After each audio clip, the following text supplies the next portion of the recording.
No, takže ideme na to.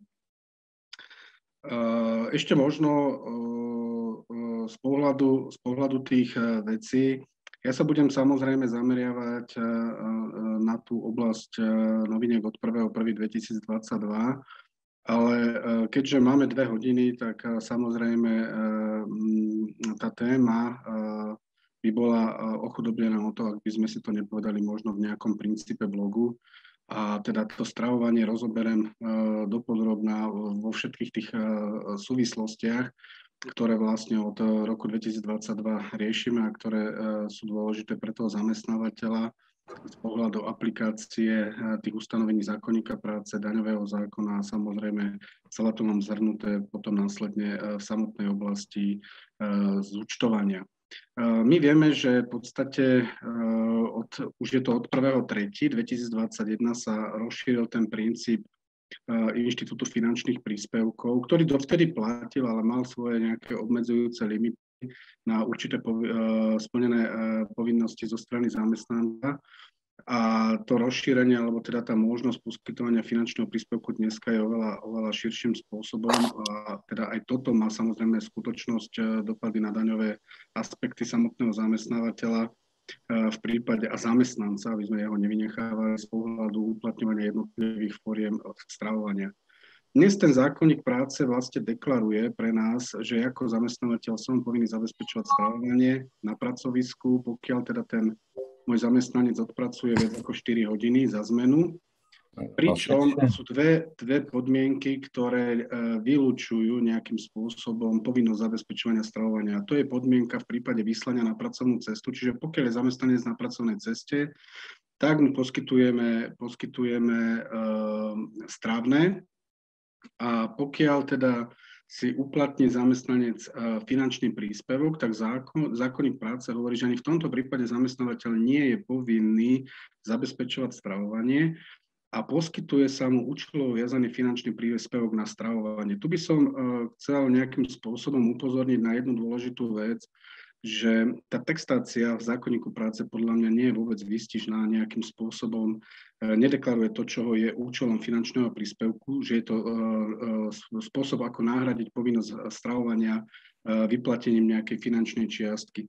Ak by sme išli do toho textu zákonníka práce, kde je napísané, že je to účelovo viazaný finančný príspevok na stravovanie, tak pre mňa logicky to vyplýva, že keď je niečo účelové, tak iný titul použitia nie je možný. To znamená, že zamestnanec by mal zo zákona mať povinnosť mi preukázať, že to, čo som mu vyplatil, reálne aj prejedol v úvodzovkách, čo samozrejme nie je v zákonníku práce upravené. Takže kde tu bavíme sa o akom účelom viazanom finančnom príspevku na stravovanie, ten zamestnanec si predsa môže robiť s tým príspevkom, čo chce, môže si ho odložiť, šetriť, môže si za to kúpiť topánky, môže ísť za to na dovolenku po nejakom čase. Takže ja tam tú účelovosť nevidím.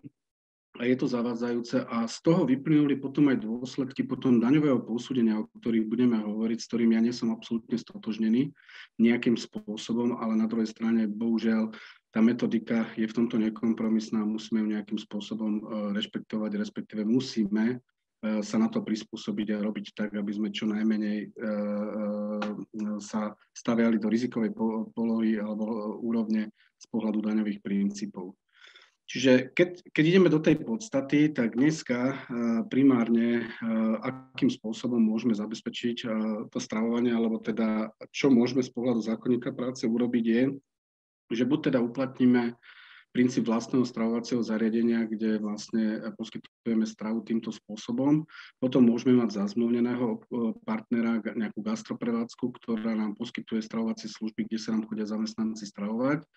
Potom teda môžeme využívať napríklad aj DOX stravné listky, čiže ten inštitút stravovacích poukážok.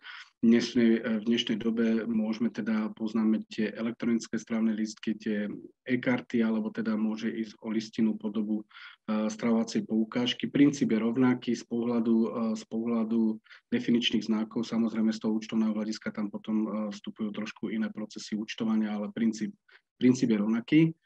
No a v neposlednom rade je teda nahradiť ten proces stravovania prostredníctvom zabezpečenia cez finančný príspevok, ktorý poskytneme zamestnancovi na základe podmienok definovaných v zákonníku práce. Ten zákonník práce pracoval s jedným veľmi pre mňa zaujímavým návrhom, ktorý osobne si myslím, že po odbornej stránke bol dobrý. Čiže z pohľadu tej odbornej stránky, ktorú ja posudzujem, ja vôbec tu nebudem teraz riešiť nejaké politické prvky, tak ten návrh ja som považoval za veľmi rozumný a správny, kde sa malo zaviesť ten inštitút možnosti vyplatenia finančného príspevku, respektíve poskytnutia gastrolístkov ex post, čiže pozadu, kvázi ako mzdu. Čiže vlastne zúčtovalo by sa to rovnakým princípom ako keby o mzdovom procese, lebo vieme, že mzdu vyplácame za predchádzajúci kalendárny mesiac, pričom výplatný termín nesmie byť neskorší, ako je ten posledný deň nasledujúceho kalendárneho mesiaca.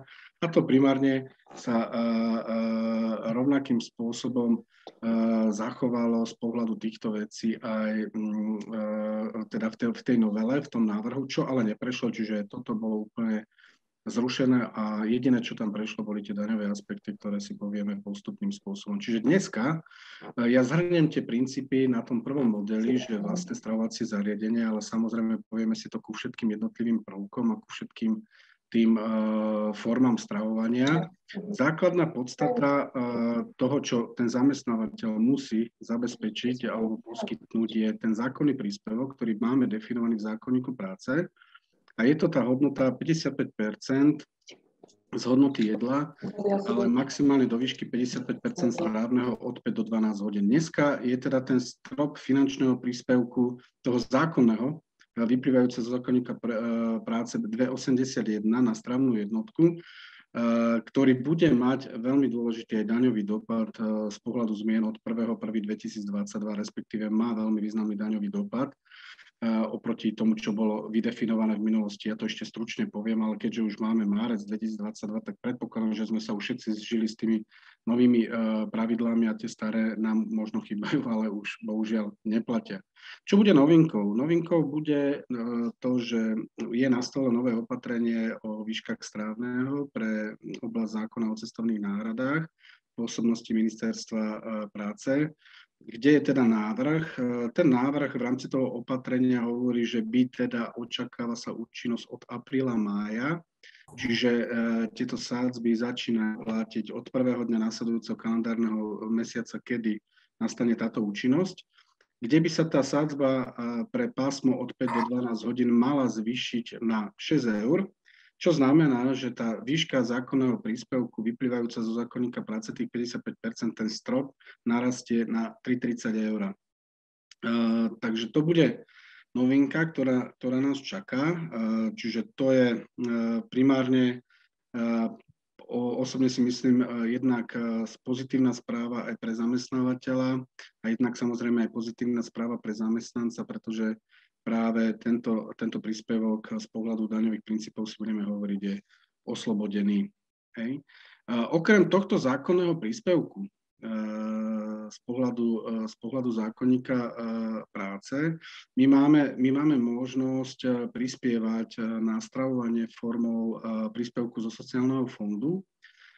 Ten sociálny fond primárne je definovaný tým zákonom 152 z roku 1994, čiže to je jedna z takých stabilnejších právnych noriem na Slovensku, kde máme vydefinované tie princípy tvorby zákonné, čiže 0,6%, maximálne 1%, pokiaľ spĺňate teda, že ste v zisku a nemáte nedoplatky.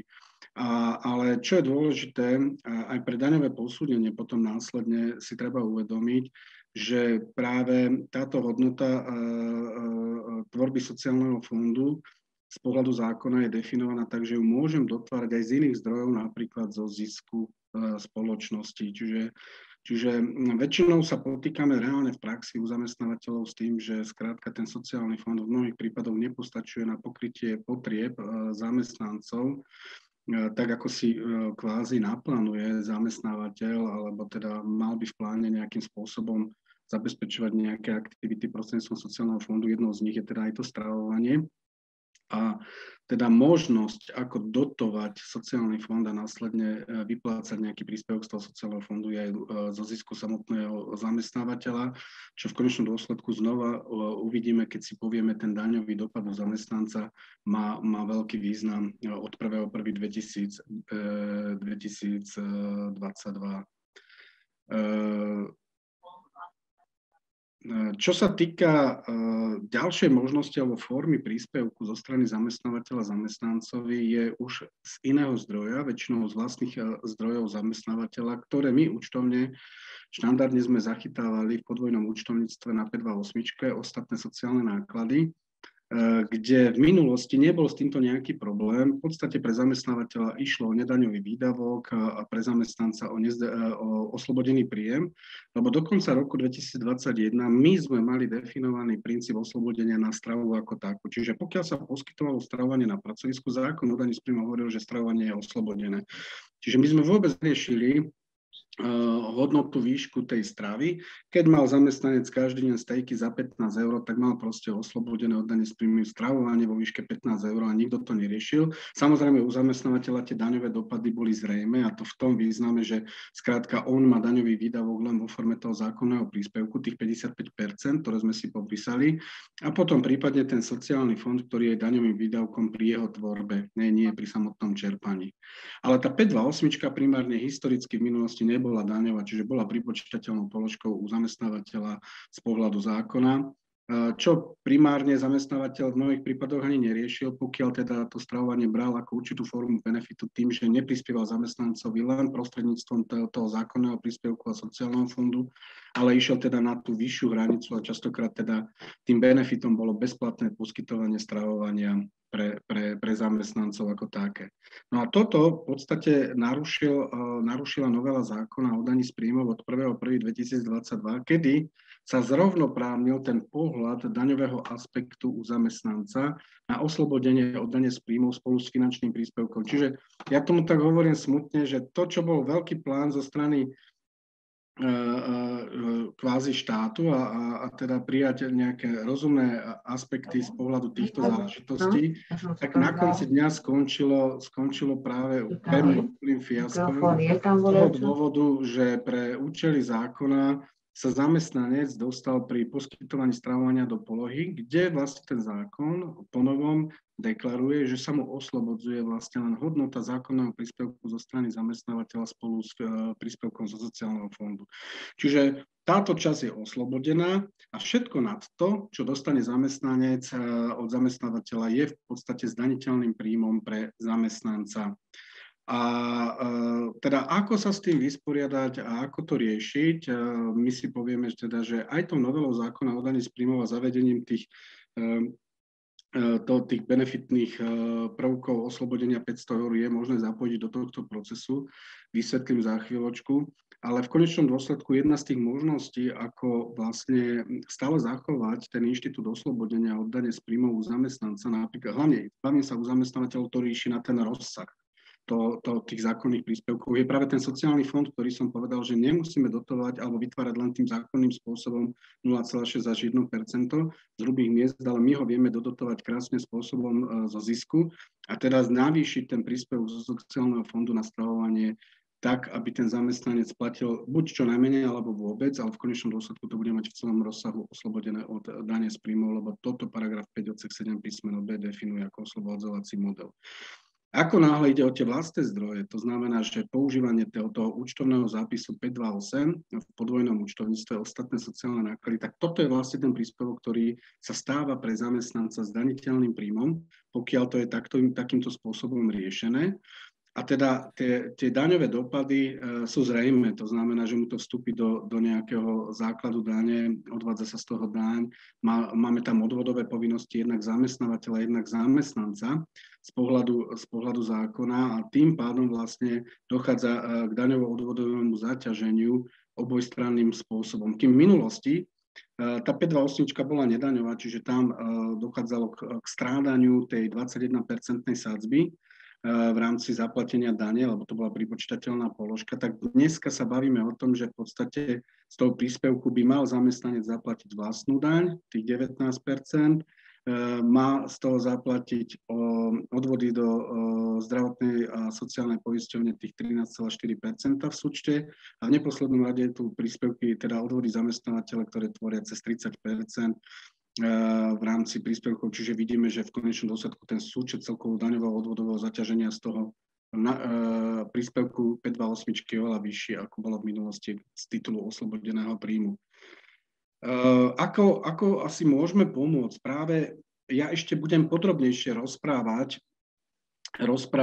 o problematike z pohľadu tých benefitov do výšky 500 eur, ale týka sa to samozrejme aj možnosti využitia v prípadoch stravovania, keďže to rozprávam ako nejakú určitú taký blok o stravovaní, tak samozrejme chcem, aby sme to tu už zapracovali. A teda vlastne my môžeme využiť pre tie účely 528, keď nemáme dostatočný sociálny fond a tak ďalej, ale chceme ďalej zabezpečovať tomu zamestnancovi tak, aby si neplatil na to stravovanie. Tak paragraf 5 odsek 7 písmeno O nám hovorí, že môžeme zaviesť tzv. Inštitút benefitu, ktorý je ale prosím vás nastavený na určitých podmienkach, ktoré hlavne sa zamerám v tom druhom blogu, ale tak základnou podmienkou, že je to nepeňažná forma, čo stravovanie je. Čiže týmto spôsobom my vieme vlastne do výšky 500 eur za kalendárny rok, len je to tak nešťastne zasa deklarované a definované, že sa skúmajú od všetkých zamestnávateľov, pokiaľ by teda ten zamestnanec mal nejaké takéto benefity poskytované aj u iných, tak ich musí priznať, lebo v súčte nesmieme presiahnuť 500 eur, ako náhle by súčet bol na 500 eur, tak už sa samozrejme toto uplatiť nedá, musí sa to zdaňovať zamestnancovi ako plnenie zo závislej činnosti podľa paragrafu 5. Priznám sa na rovinu, neviem, prečo je tam tá limitujúca hodnota 500 eur, ale asi je to, čo som už naznačil, že to daňovo-odvodové zaťaženie je pre štát oveľa efektívnejšie ako samotný inštitút oslobodenia od dane z príjmov a nedaňový výdavok na strane zamestnávateľa. Čiže dneska my môžeme pri tej 528 využiť tento inštitút paragrafu 5 odsek 7 písmeno O s tým, že teda ten príspevok oslobodíme u zamestnanca od dane a vlastne zamestnávateľ ako taký sa vzdá práva na daňový výdavok. A pokiaľ by sme toto nechceli využiť alebo nevyužívali by sme to ako zamestnávateľia u zamestnancov, tak potom nastupuje ten inštitút, že sa musí tomu zamestnancovi samozrejme ten príspevok nad zákonom stanovenú hranicu a sociálny fond zdaniť a tým pádom ako benefit sa stane daňovým výdavkom zamestnávateľa z pohľadu zákona o daní z príjmov, o čom pojednáva ten paragraf 19 odsek 1 zákona o daní z príjmov. Tým, že je to dohodnuté, lebo však samozrejme tie príspevky my máme nejakým spôsobom definované a dohodnuté z pohľadu zákona, tak či už v pracovnej zmluve, či už to máme v nejakom vnútornom predpise alebo v kolektívnej zmluve, tak pre takýto benefit zdaňovaný u zamestnanca je automaticky daňovým výdavkom u zamestnávateľa a týka sa to aj takéhoto príspevku tým pádom na to stravovanie na tú hranicu, ktorú určuje zákon a nevyužitie paragrafu 5 odsek 7 písmeno o zákona o daní z príjmov. Takže tá efektivita toho ustanovenia aj vo vzťahu k stravovaniu je. Týka sa to teda zamestnávateľov, ktorí po roku 2021 hľadali variantu, ako zachovať pre zamestnanca čo najmenej daňovo-odvodové zaťaženie a samozrejme tým pádom aj pre seba, lebo týka sa to aj zamestnávateľa. A práve ten paragraf 5 odsek 7 písmeno o zákona o daní z príjmov nám takúto možnosť z pohľadu zavedenia tohto princípu umožňuje. Ja to ešte vravím, podrobne rozoberiem v tej druhej časti, zameranú vyslovene na tieto benefitné oblasti a na základe tejto skutočnosti, tým, že sa to týka stravovania, je nutné to teda aj identifikovať vo vzťahu k daňovým princípom zamestnávateľa a zamestnanca k stravovaniu. Ja len nejak stručným možno spôsobom by som samozrejme len upozornil na to, že v prípade, že ste platiteľom DPH ako zamestnávateľ, tak samozrejme treba si dávať pozor, že ako náhle poskytujete bezplatné stravovanie, o ktorom sa teraz bavíme, tak daň, ktorú ste si odpočítali na vstupe, musíte vrátiť štátu, respektíve pokiaľ vám prispieva zamestnanec na stravovanie v modele, že teda poskytujete tých 55% plus nejaký príspevok zo sociálneho fondu, zvyšok si dopláca zamestnanec, tak potom sa odvádza DPH z toho príspevku zamestnanca, aj nie celej hodnoty stravy. Čiže to je len tak na doladenie celého toho daňového hľadiska z pohľadu zamestnávateľa, aby sme ani na toto nezabudali, že to rozhodovacie kritérium poskytovania stravovania pre zamestnancov, že či teda poskytujeme bezplatne, či teda teda aký to má daňový dopad z pohľadu zákona o daní z príjmov, môže mať potom následný dopad aj pre tú DPH-čku, tak ako som povedal. Hej. Čiže ak si prispieva zamestnanec, platíme z príspevku DPH-čku, ak si neprispieva, odvádzame DPH z tú, ktorú sme si. Idem do takého nejakého jednoduchého, nazvem to, že príkladu, ktorý pojednáva práve o tom vlastnom stravovacom zariadení, čiže nám tam vznikajú nejaké náklady na výrobu jedál vo forme miest, elektriky, priamých nákladov, kde na druhej strane máme teda kalkuláciu nejakej strávnej jednotky, ktorú potom následne zaaktivujeme do výnosovce 622, no a tam nastupuje ten zákonný príspevok 527, to je ten daňový, potom príspevok zo sociálneho fondu 472 a potom máme teda ten rozdiel, ktorý môžeme teda doriešiť, ak poskytujeme bezplatné stravovanie buď z vlastných zdrojov zamestnávateľa cez 528, alebo ak máme dostatok finančných zdrojov zo sociálneho fondu, preto som to dal do zatvorky, že môžeme to celé vykryť kľudne z príspevku zo sociálnych fondov, ale musíme teda mať, ako sa hovorí, ľudovo napumpovaný ten sociálny fond, aby sme ho vedeli reálne využiť. Z pohľadu týchto princípov potom nastane to, čo som povedal, že pokiaľ teda ide o formu bezplatného stravovania, tak potom následne cez 548 musíme tú DPH odviesť, ktorú sme si na vstupe odpočítali. Ten druhý prípad pojednáva o tom istom, len už je tam príspevok zamestnanca. To znamená, že ten zamestnanec si dopláca rozdiel do stravnej jednotky a následne vlastne odvádzame DPH-čku z hodnoty príspevku zamestnanca a štandardne v praxi to funguje teda tak, že zamestnanec podpisuje tú dohodu o zrážkach zo mzdy a zrážame mu ten jeho príspevok zo mzdy v rámci toho mechanizmu úhrady. A principiálne je to len zasa ukážka z účtovného hľadiska, keď si zamestnanec prispieva, respektíve neprispieva, ide o vlastne stravovacie zariadenie. Pokiaľ ide o zabezpečenie stravovania cez tretí subjekt, primárne toto platí rovnako ako vlastné stravovacie zariadenie, len s tým rozdielom, že nemáme priame náklady, ale máme nejakú faktúru, ktorá nám príde. Ten model, ktorý môže fungovať, je tak, že môžeme zakúpiť vopred nejaké stravovacie lístky do toho zariadenia, ktoré rozdáme zamestnancom, potom nám to nejakým spôsobom vyúčtujú. Takže primárne je to len vždy o zmluvnom dojednaní s tým obchodným partnerom, ktorý nám zabezpečuje to stravovanie, ale takisto zase tam vstupuje tá podmienka zákonného príspevku zo sociálneho fondu, príspevku zamestnanca, prípadne ten príspevok z 528, to už je zasa o tom modeli nastavenia stravovania zo strany zamestnávateľa. Čo majú tieto dva modely z daňového hľadiska spoločné?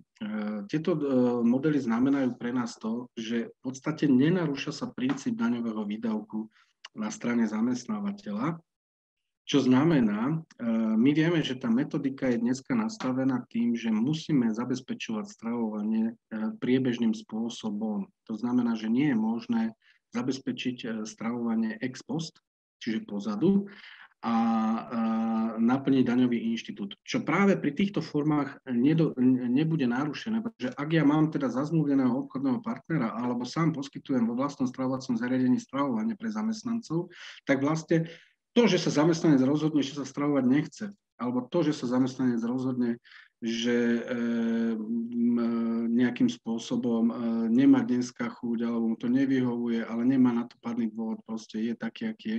Není už problém zamestnávateľa, to tým chcem povedať, že zamestnávateľ si plní zákonné povinnosti a samozrejme ten príspevok tým pádom bude na 527 vždy daňovým pre zamestnávateľa v súlade s paragrafom 19 odsek 2 písmeno C a nenarúša sa koncept nejakého princípu daňového výdavku. Problém prvý nastáva pri stravovacích poukážkach, kde práve už môžeme naraziť na daňový problém z pohľadu akceptácie daňového výdavku, pretože tá stravovacia poukážka z pohľadu zákonníka práce, tak ako som vydefinoval, je poskytnutie a zabezpečenie stravovania. Čiže poznáme stravovacie lístky, ktoré nám slúžia na to, že zamestnávateľ nám ich poskytne, my sa za ne môžeme prestravovať primárne tento stravovací mechanizmus cez tieto subjekty je napojený na to, že skrátka má to byť reálne využité na stravovanie. Čiže tieto stravovacie poukážky, aj keď prídete do potravín, tak dobre viete, že keď chcete nakúpiť aj niečo iné okrem potravín, tak vám to ten štandardne v tých reťazcoch tí predávajúci rozdelia, že toto si z toho zaplatiť môžete, toto už nie primárne, ale ten charakter, čo tým chcem povedať, že z pohľadu tej logiky veci aj tá stravovacia poukážka je vnímaná ako zabezpečenie stravovania, čiže má slúžiť skutočne na využitie v tých stravovacích zariadeniach pre zamestnancov, aby sa nejakým spôsobom prestravovali a teda dodržiavali nejaké také štandardné návyky stravovania. Ten zákonník práce hovorí, že teda minimálna hodnota a výška tej stravovacej poukážky musí dosahovať 75% z hodnoty strávneho od 5 do 12 hodín, čo dneska máme 3,83. Do budúcna to bude zasa vyššia hodnota, keďže sa nám bude zvyšovať strávne na 6 eur, takže len na to zasa upozorním, že teda samozrejme ten nárast hodnoty tam bude z pohľadu týchto záležitostí a teda zamestnávateľia, ktorí zabezpečujú to stravovanie prostredníctvom stravovacej poukážky, už by mali začať uvažovať nad tým, akým spôsobom, akou formou zabezpečiť tú hodnotu. Netreba sa toho báť, lebo býva taká tá štandardná otázka, ktorá hovorí, že či môžete skombinovať cenovú hodnotu stravovacích poukážok, lebo väčšinou to býva práve problém pri týchto prechodoch, že máte ešte nakúpené 3,83 lístky a zrazu sa zvýši strávne na 6 eur, čiže tá hodnota 75% bude oveľa vyššia, tak samozrejme väčšinou tieto stravovacie alebo teda tieto subjekty, ktoré vydávajú stravovacie poukážky, ako je napríklad DOX, tak v rámci toho mechanizmu vedia dotlačiť ten rozdielový hodnotu a teda vy samozrejme to môžete nakombinovať v rámci tohto mechanizmu. Čiže k tomu sa vyjadrila aj finančná správa, že to akceptuje a nie je to problém v rámci toho systému. Ale keď už dneska viem, že zhruba asi v máji, možno v júni, lebo povedal som, že účinnosť, keď nastane v apríli, tak začneme používať hodnotu strávneho od 1. mája. Ak účinnosť nadobudne v máji, tak začneme používať hodnotu strávneho od 1. júna. Tak už si vieme dopredu namodelovať, že nenakúpim teraz stravovacie poukážky pol roka dopredu, keď očakávam, že za 2, možno 3 mesiace bude asi zvyšovaná hodnota stravovacej poukážky a teda budem sa nejak prispôsobovať tejto novinke. Čo je problém, alebo teda v rámci toho mechanizmu tých stravovacích poukážok, ani nie že problém, je nutné si uvedomiť jednu základnú vec. Stravovacie poukážky z daňového hľadiska musia fungovať na báze vopred. To znamená, že ak si chcem zachovať nejaký daňový inštitút z pohľadu zákona o daní z príjmov a chcem, aby ten príspevok, tá 527, ktorú máme v účtovníctve, bola daňová, tak musím zachovať základné pravidlo a to, že ja ako zamestnávateľ som spôsobilý preukázať z pohľadu zákona, že som mu poskytol to stravovanie v deň, kedy vlastne nárok na to stravovanie mal. Čiže pri stravovacích poukážkach hovoríme, že vyplácame ich vopred. Nie je možné vyplácať stravovacie poukážky pozadu. A tu práve narážam na to, čo som ja na začiatku a v úvode teda povedal z pohľadu tých, ako by som povedal, tých daňových tých zmien, alebo teda v tomto prípade zmien zákonníku práce, kde sa mal zaviesť ten princíp možnosti zúčtovania ex post systémom, čiže najneskôr nasledujúci kalendárny mesiac, a vyplatenia týchto stravovacích poukážok alebo finančného príspevku by vnieslo oveľa, by som povedal, stabilnejšiu takú daňovú politiku aj pre zamestnávateľov, lebo viete, ja mávam stabilné otázky typu, viete, my máme vlastné stravovacie zariadenia, ale samozrejme máme sanitárne dni, máme mimoriadne zmeny, kde nezabezpečujeme stravovanie, lebo máme napríklad v sobotu zavreté alebo v nedeľu zavreté vlastné stravovacie zariadenia. Tieto dni samozrejme nahrádzame zamestnancom stravovacou poukážkou. Lenže my dneska nevieme presne, že koľko týchto dní reálne v kalendárnom mesiaci nastane a preto logicky, ja to úplne chápem, ten zamestnávateľ pristúpi k vyplateniu takéto stravovacie poukážky v momente alebo finančného príspevku až v momente, kedy tá skutočnosť sa zistí, čo je až momentom uplynutia toho kalendárneho mesiaca. No a štát, finančná správa nás teda o tom presvedča, že v prípade, že teda ideme formou takto oneskorene vyplacaných poukážok, dostávame sa do situácie, kedy z pohľadu zákona o daní z príjmov nastáva ten príspevok na účte 527 ako nedaňový. Dôvod je jednoduchý a ten výklad je jednoduchý, aby daňový výdavok bol naplnený, musí byť preukázateľne vynaložený na zabezpečenie údajne dosiahnutia zdaniteľných príjmov, zachytený v účtovníctve, čo v tomto prípade je narušené, pretože tým, že vlastne ja vyplatím tú poukážku pozadu, znamená to, že v ten deň, kedy mu ten nárok zákonný vznikol, som mu to stravovanie nezabezpečil a nemám preukázateľný dôkaz na to stravovanie a preto sa daňovo neuznáva. No, takže ja po tej odbornej stránke mi to je ľúto, že to neprešlo. Ja som to vnímal ako veľmi, veľmi dobrú záležitosť a určite nešlo o to poškodiť zamestnanca. V konečnom dôsledku vidíme, že tá novela zákona o daní z príjmov poškodila zamestnanca, primárne nie zamestnávateľa ako takého, s tým, že sa zmenil ten inštitút oslobodenia od dane z príjmov. A toto primárne už je len otázka potom na daňový aspekt zamestnávateľa z pohľadu zákona. Čiže v tomto prípade, pokiaľ nastane takáto situácia, tak bohužiaľ metodika finančnej správy nám hovorí, že tento príspevok na stravovanie nie je možné akceptovať z daňového hľadiska a bude pripočítateľnou položkou základu dane. Čiže musíme sa snažiť tomu bohužiaľ vyhýbať v praxi a zabezpečovať, ak teda zabezpečujeme stravovanie formou stravovacích poukážok, tak z pohľadu týchto princípov si treba túto skutočnosť uvedomiť a dneska máme marec, takže primárne už by sme mali uvažovať nad poskytnutím stravovacích poukážok na apríl a nie na marec. Lebo keby sme dneska napríklad poskytli, že máme dnes výplatný termín a k nemu poskytneme stravovacie poukážky na marec, tak všetko, čo je predtým, v podstate sme postavili do polohy nedaňového výdavku. A daňový výdavok môžem testovať až od dnes, pokiaľ som tú stravovaciu poukážku poskytol ráno. No takže toto je taký ten pre mňa logický nezmysel, pretože aj súd sa vyjadril, že áno, že sme povinni to poskytovať, tak aby sa zamestnanec mohol prestravovať, ale keď to neposkytneme, tak zákonný nárok zamestnanca na takéto stravovaciu poukážku nezaniká a je plne oprávnený mu ho zamestnávateľ zabezpečiť aj dodatočným spôsobom. Ak je takáto povinnosť vyjadrená aj rozsudkami súdov, tak potom osobne si myslím, že ak je to raz povinnosť zamestnávateľa, tú povinnosť si musí zamestnávateľ splniť, tak nevidím dôvod, aby takáto povinnosť vyplývajúca z osobitných predpisov nebola aj daňová, ale bohužiaľ daňová nie je, treba si na to dávať pozor. Samozrejme, gastrolistky nám idú cez ceninu, pokiaľ ideme cestou listinnú formu, čiže používame 213, mali by sme ich poskytnúť vopred cez vznik pohľadávky voči zamestnancom a potom ich po uplynutí kalendárneho mesiaca zúčtovať a jednotlivé príspevky, či už zákony, sociálny fond, prípadne príspevok teda zamestnanca, respektíve ak je to príspevok zamestnávateľa, tak ho vieme nahradiť tou 528. DPH neriešime, pretože cenina nie je predmetom DPH, takže samozrejme tam sa z DPH nejakým spôsobom nepracuje. Pokiaľ ide o tú stravovaciu kartu, tak je to úplne to isté, len samozrejme tam nejde o tú listinnú podobu 213, čiže my dobíjame nejakú stravovaciu kartu, kde vlastne nám vznikne automaticky dobytím 335 voči zamestnancovi a potom si ju zúčtujeme, čiže vynechávame ten krok 213 na účtovne, keď sa na to takto pozrieme, z toho dôvodu, že skrátka my zamestnancovi finančným spôsobom dobíjame kartu, ktorú on môže používať na nákup, teda to je trávy ako také, ale princíp potom z toho daňového hľadiska ďalej je úplne rovnaký.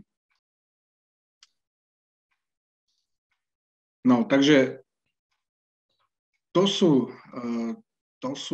kvázi gastrolistky z pohľadu týchto vecí a z daňového hľadiska, kde rovnako platí, aj pri týchto gastrolistoch stále platí ten inštitút toho paragrafu 5 odsek 7 písmeno B, čiže pravidlo oslobodenia, tak ako som to v úvode pomenoval, pre toho zamestnanca, čiže ten zákonný príspevok je oslobodený, sociálny fond je oslobodený. Keby sme mu dali niečo naviac, tak to musíme tomu zamestnancovi zdaniť, respektíve ak je to teda príspevok na stravovanie, kde využijeme ten paragraf 5 odsek 7 písmeno O, tak samozrejme môžeme do výšky tých 500 eur. No a v neposlednom rade pri tom stravovaní pracujeme s tým inštitútom finančných príspevkov, kde finančný príspevok, ako som už v úvode povedal, nie je stravovaním. Finančný príspevok je vlastne, zákonník práce nám hovorí, že tým sa zamestnávateľ kvázi vykupuje z povinnosti zabezpečiť stravovanie. A preto tá vecná logika, že je to účelovo viazaný finančný príspevok na stravovanie, nemá absolútne pre mňa hlavu ani petu, tak ako som povedal na začiatku. A preto tie daňové princípy naviazané, ktoré budem rozprávať na ten daňový účel, alebo teda na ten inštitút daňových princípov, je pre mňa absolútne nelogický, tak aký je výklad metodiky, a mne to príde úplne pritiahnuté za vlasy. No, ten zákonník práce nám hovorí, že sú 4 prípady, kedy ten finančný príspevok musíte poskytnúť. Povinnosť, kedy zamestnávateľ zabezpečuje cez finančný príspevok, je prípad, keď podmienky výkonu práce na pracovisku vylučuje možnosť stravovania. Čiže ide o nejakú špecifickú prácu, ktorá v podstate neumožňuje sa stravovať štandardným spôsobom, musíme to nahradiť finančným príspevkom. Takisto je to prípad, keď zamestnávateľ nemôže zabezpečiť to stravovanie bežným spôsobom prostredníctvom vlastného stravovacieho zariadenia a iného stravovacieho zariadenia, kedy v podstate asi ide o nejaké oblasti, ktoré proste skrátka v jednoduchosti teda neumožňujú takýmto spôsobom sa stravovať a musí nastúpiť finančný príspevok. Potom tam máme to, čo tu už dlhodobo máme nejakým spôsobom vymedzené a vydefinované, a to je prípad, kedy ide o potvrdenie od špecializovaného lekára zo zdravotných dôvodov. To sme mali historicky aj v minulosti, že keď teda zamestnanec mal takéto potvrdenie, mohol prejsť do inštitútu finančného príspevku z pohľadu zákonníka práce. No a potom to je prípad, kedy sa týka domáckej práce alebo telepráce, kedy znova tento spôsob práce neumožňuje sa stravovať bežným stravovacími spôsobmi, a teda nahradzame inštitút finančným príspevkom. To sú povinnosti, kedy sa o finančnom príspevku nerozhodujeme, ale ide o povinnosť. No a potom nastupuje model, že pokiaľ teda zamestnávateľ nezabezpečuje stravovanie prostredníctvom vlastného stravovacieho zariadenia alebo iného subjektu, pretože keď máme toto zabezpečené, vy už nemusíte robiť nič, vy už sa nemusíte zamýšľať nad inštitútom finančného príspevku, lebo zamestnanec sa má právo prestravovať, to, že on tam nejde, lebo dneska je menu, ktorému nechutí, bohužiaľ, to patrí k životu, ako sa hovorí, ale vy ste mu zabezpečili v súlade so zákonníkom práce to stravovanie. Ale ako náhle nemám vlastné stravovacie zariadenie, nemám zazmluvnenú subjekt, ktorý by mi poskytoval stravovacie služby, tak nastupuje teda ponovom ten inštitút rozhodovacieho procesu medzi gastrolistkom, ako je DOX, a finančným príspevkom. To rozhodovací model je nastavený tak, že zamestnanec si vyberá, čo chce, že či chce gastrolistok alebo chce finančný príspevok. V minulosti práve tá motivácia poskytovania gastrolistka bola postavená na tom, že teda to stravovanie bolo oslobodené od dane z príjmov u zamestnanca v celom rozsahu, kdežto finančný príspevok od jeho zavedenia od 1.3. od zmien automaticky fungoval na báze, ktorú sme už pomenovali. Čiže ak by som mu poskytol vyšší finančný príspevok, ako vyplynul zo zákonníka práce, tak ten daňový zákon na to reflektoval tým, že ten nad rámec zákona finančný príspevok je zdaňovaný u zamestnanca.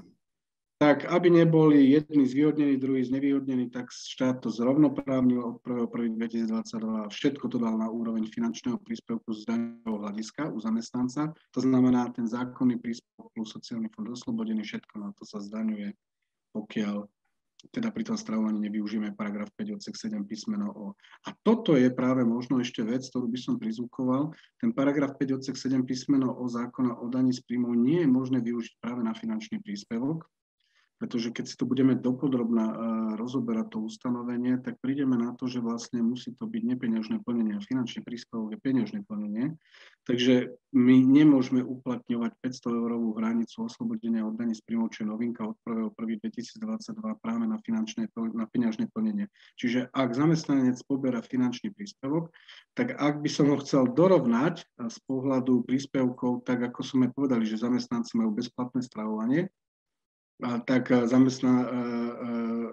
tí, ktorí majú finančný príspevok, čiže tí, čo si vybrali gastrolistok, tak ja poviem príklad 4 €, dopláca mu to celé, zamestnanec si neplatí nič, tak u zamestnanca to znamená, že pokiaľ u ňoho využijem ten paragraf 5 odsek 7 písmeno O, je to v poriadku a viem zabezpečiť to, že celé 4 € nebudem mať zdaňované. Kdežto pri finančnom príspevku, ak mu budem poskytovať, a poviem príklad, že 2,81 je zákonný, 3,50 je sociálny fond a 50 centov mu budem dávať naviac, tak u neho tých 50 centov bude znamenať zdaniteľný príjem zamestnanca.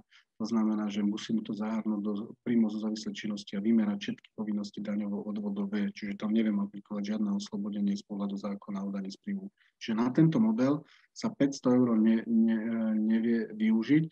Čiže zasa, keď to porovnáme, tak má určitú daňovú výhodu zasa poskytovanie stravovania prostredníctvom napríklad tých gastrolistkov oproti tomu, že si zamestnanec vybere finančný príspevok. Ale tak, ako som povedal, to právo výberu je na strane zamestnanca, lebo ten zákonník práce je nastavený tak, že pokiaľ sa nerozhodne, tak mu poskytujeme gastrolistky a ako náhle sa rozhodne, tak od momentu výberu, či chce gastrolistok alebo finančný príspevok, ideme 12-mesačnou lehotou na uplatňovanie rovnakého režimu. Je to v podstate kvôli tomu, aby sa zastabilizovala nejaká situácia aj pre zamestnávateľa, aby ten zamestnávateľ vedel, že áno, teraz 12 mesiacov budem zamestnancovi poskytovať finančný príspevok a teda je to nemenné a zohľadniť aj teda napríklad ten nákup gastrolístkov alebo gastrokariet a tieto veci z pohľadu zabezpečovania stravovania. Čo zasa v tom zákonníku práce podľa mňa nie je dotiahnuté, aj keď teda zákonník práce hovorí, že tie pravidlá si majú určiť zamestnávateľ vo vnútornom predpise, tak čo mi základná vec chýba, že čo po tých 12 mesiacoch, neviem, myslím, že už v dnešnom období, v dnešných rokoch by teraz základné mentálne myslenie štátu, že mať dobrý odborný tím na to, aby tá právna norma mala hlavu, petu a vystihla to, čo chceme dosiahnuť, by mal byť základný predpoklad dobrého riadenia štátu, ale tak bohužiaľ práve my sa po technickej stránke stretávame pri veľa právnych predpisov, že tie zákonné normy nie sú dotiahnuté a potom sa to doriešuje priebežne z pohľadu toho, aby sa dosiahol ten efekt z logiky veci tak, ako má byť. No a v tomto prípade teda ten útorný predpis by mal upraviť, že po 12 mesiacoch čo sa má stať, že čo keď zamestnanec sa nevyjadrí, nepovie mi, čo chce, či to chce zmeniť, nechce to zmeniť. Čiže toto by sme si mali upraviť tým útorným predpisom, že budeme pokračovať, tak ako bola metóda vybratá napríklad z pohľadu zákonníka práce. A pokiaľ teda ten zamestnanec príde a vyberie si ten inštitút finančného príspevku, tak v rámci toho mechanizmu finančného príspevku to pre nás znamená, že my sme povinní mu zabezpečiť ten zákonný príspevok, čiže ten, ktorý štandardne prispievam zamestnancom v rámci gastrolistkov, poskytujem mu aj v rámci finančného príspevku. Pokiaľ mám zamestnancov, ktorí si vybrali len finančný príspevok, čiže nemám to ako modelovo porovnať, tak ten zákonník práce hovorí, že nesmiem ísť pod tú hranicu 55% z hodnoty gastrolistka, čiže z 3,83 momentálne, čo je 2,11, čiže ten finančný príspevok nesmie klesnúť pod túto hodnotu. Ale primárne by tam mala fungovať tá báza toho, že ak mám zamestnancov, ktorí si vybrali gastrolistky, ak mám zamestnancov, ktorí si vybrali finančný príspevok, tak ak zamestnancom poskytujem 2,81, primárne poskytujem finančný príspevok 2,81 svojim zamestnancom. To je momentálne ten strop, ktorý bude narastať po zavedení toho nového opatrenia na hodnotu 3,30 z pohľadu 55% z hodnoty strávneho. Čo sa týka daňových dopadov, tak tie práve primárne už pri finančnom príspevku platili od 1.3.2021, čo bola vlastne diskriminácia tých jednotlivých modelov foriem. A teda od 1.1.2022 je to všetko jednotné a teda tie pravidlá, ktoré som v úvode povedal v sumáre, to znamená, že zamestnancovi sa oslobodzuje ten zákonný príspevok plus príspevok zo sociálneho fondu primárne platí aj na finančný príspevok. To, čo sa mu vyplatí naviac, sa zamestnancovi zdaňuje a má daňovo-odvodové zaťaženie a nie je možné pritom aplikovať ten paragraf 5 odsek 7 písmeno O zákona o daní z príjmov v tom mechanizme a v tom svetle tých noviniek od 1.1.2022, ktorý si ešte podrobnejšie rozoberieme samostatne v druhej časti. No, čo sa týka teda toho finančného príspevku, tak myslím si, že tam asi táto vec nie je problematická, ja to tu mám teda popísané v rámci toho mechanizmu. Poďme ale na to daňové hľadisko. Daňové hľadisko je v tomto ohľade pri finančnom príspevku veľmi ťažko deklarované vo vzťahu k zamestnancom. My, pokiaľ chceme zachovať ten inštitút oslobodenia pre zamestnanca, musíme zachovať pravidlo vyplácania finančných príspevkov vopred. Ja to tu mám popísané v rámci celého takého blogu, čiže tu je to daňové hľadisko, ktoré si povieme, že pokiaľ je teda ten finančný príspevok vyplácaný vopred, nastupujú u zamestnanca oslobodzovacie prvky paragrafu 5 odsek 7 písmeno B, ktoré sme si pomenovali, a u zamestnávateľa teda nastupuje inštitút daňového výdavku podľa paragrafu 19 odsek 2 písmeno C 5. bod. Čiže toto je ten ideálny model, kedy v podstate sa vyhnem akémukoľvek daňovému riziku z pohľadu zákona o daní z príjmov, pokiaľ si splním podmienku vyplatenia finančného príspevku vopred. Vopred znamená, že dnes je marec, takže už 100%, aby som nenarušil princíp vopred, mám uvažovať nad finančným príspevkom na apríl. Niekto to má nastavené tak, že treba teraz vo výplatnom termíne za február, lebo je marec, vyplácame februárové mzdy, už vypláca finančný príspevok na apríl. Samozrejme, nie je to zákonník práce ani iný právny predpis, ani zákon o daní z príjmov nejakým spôsobom nerieši otázku spôsobu, akým môžeme vyplatiť ten finančný príspevok, čiže on môže byť poskytovaný kľudne aj z pokladnice v hotovosti, môže byť poskytovaný samozrejme individuálne v inom termíne, ako je výplatný termín, čiže to je všetko o podmienke a nastavení si pravidel medzi zamestnávateľom a zamestnancom, čiže my nemáme nejak stanovené, že kedy, čo a ako, ale to rozhodujúce kritérium je, že či teda bude na konci dňa ten finančný príspevok zo strany zamestnávateľa daňovým výdavkom a zo strany zamestnanca oslobodeným príjmom je to, že musí byť poskytnutý vopred. Pokiaľ je poskytnutý vopred, tak v rámci toho mechanizmu zákona my máme v podstate vznik pohľadávky v účtovníctve, lebo sme poskytli nejaký finančný príspevok. Ten finančný príspevok by mal byť poskytovaný na nejaký fond pracovného času, kde vlastne pri zúčtovaní môžeme zohľadňovať spätným spôsobom už aj preplatky, napríklad, že treba poskytol som na fond pracovného času, ale on bol OČR, PNK, alebo bol na dovolenke, my nemôžeme finančný príspevok poskytovať na takéto dni, čiže o to menej mal dostať, to sa zúčtuje a samozrejme pre budúcnosť mu o to menej môžeme vyplatiť a započítať si to. Áno, toto je možné.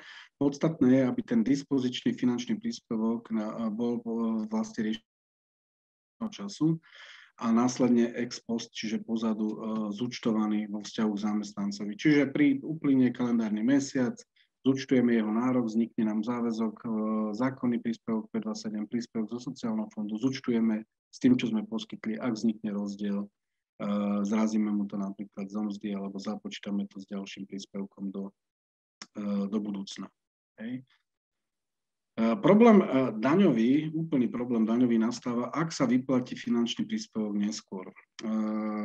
Kým pri tom gastrolístku, možno aby som to nejakým spôsobom porovnal a vyriešil, som našiel v metodike finančnej správy len príklad na to, že teda v prípade, že poskytneme gastrolístok pozadu, tak vzniká nedaňový výdavok zamestnávateľa z pohľadu zákona o daní z príjmov z dôvodu nesplnenia si zákonných podmienok z pohľadu zákona. A samozrejme, zavedením tej metodiky vo vzťahu k finančnému príspevku vznikla aj otázka toho, že čo keď vyplatíme gastrolístky pozadu, nemal by vznikať nepeňažný príjem zamestnancovi a nemal by sa mu zdaniť z pohľadu týchto vecí. No, Zatiaľ nejak metodika s tým ešte neprišla, ale s tým, ako uvažuje pri finančnom príspevku, mám silné obavy, že tá úvaha tam je patričná a treba skutočne sa nad tým zamyslieť, aj keď s tým nesúhlasím a vysvetlím prečo. Čiže momentálne pri tom finančnom príspevku oni teda deklarujú ten inštitút, že pokiaľ sa vyplatí finančný príspevok pozadu, tak narúša sa princíp jednak inštitútu daňového výdavku u zamestnávateľa, ale čo mňa zaskočilo v rámci tej metodiky, že sa deklaruje, že pozadu vyplatený finančný príspevok znamená zdaniteľný príjem pre zamestnanca. A tu chcem podotknúť jednu dôležitú vec, že oneskorene vyplatený finančný príspevok je braný na každý odpracovaný deň, čiže tu nevnímame ten inštitút, že oneskorene, že keď si dneska v marci vyplatíme finančný príspevok na marec, tak je to OK, dobre, sme v marci.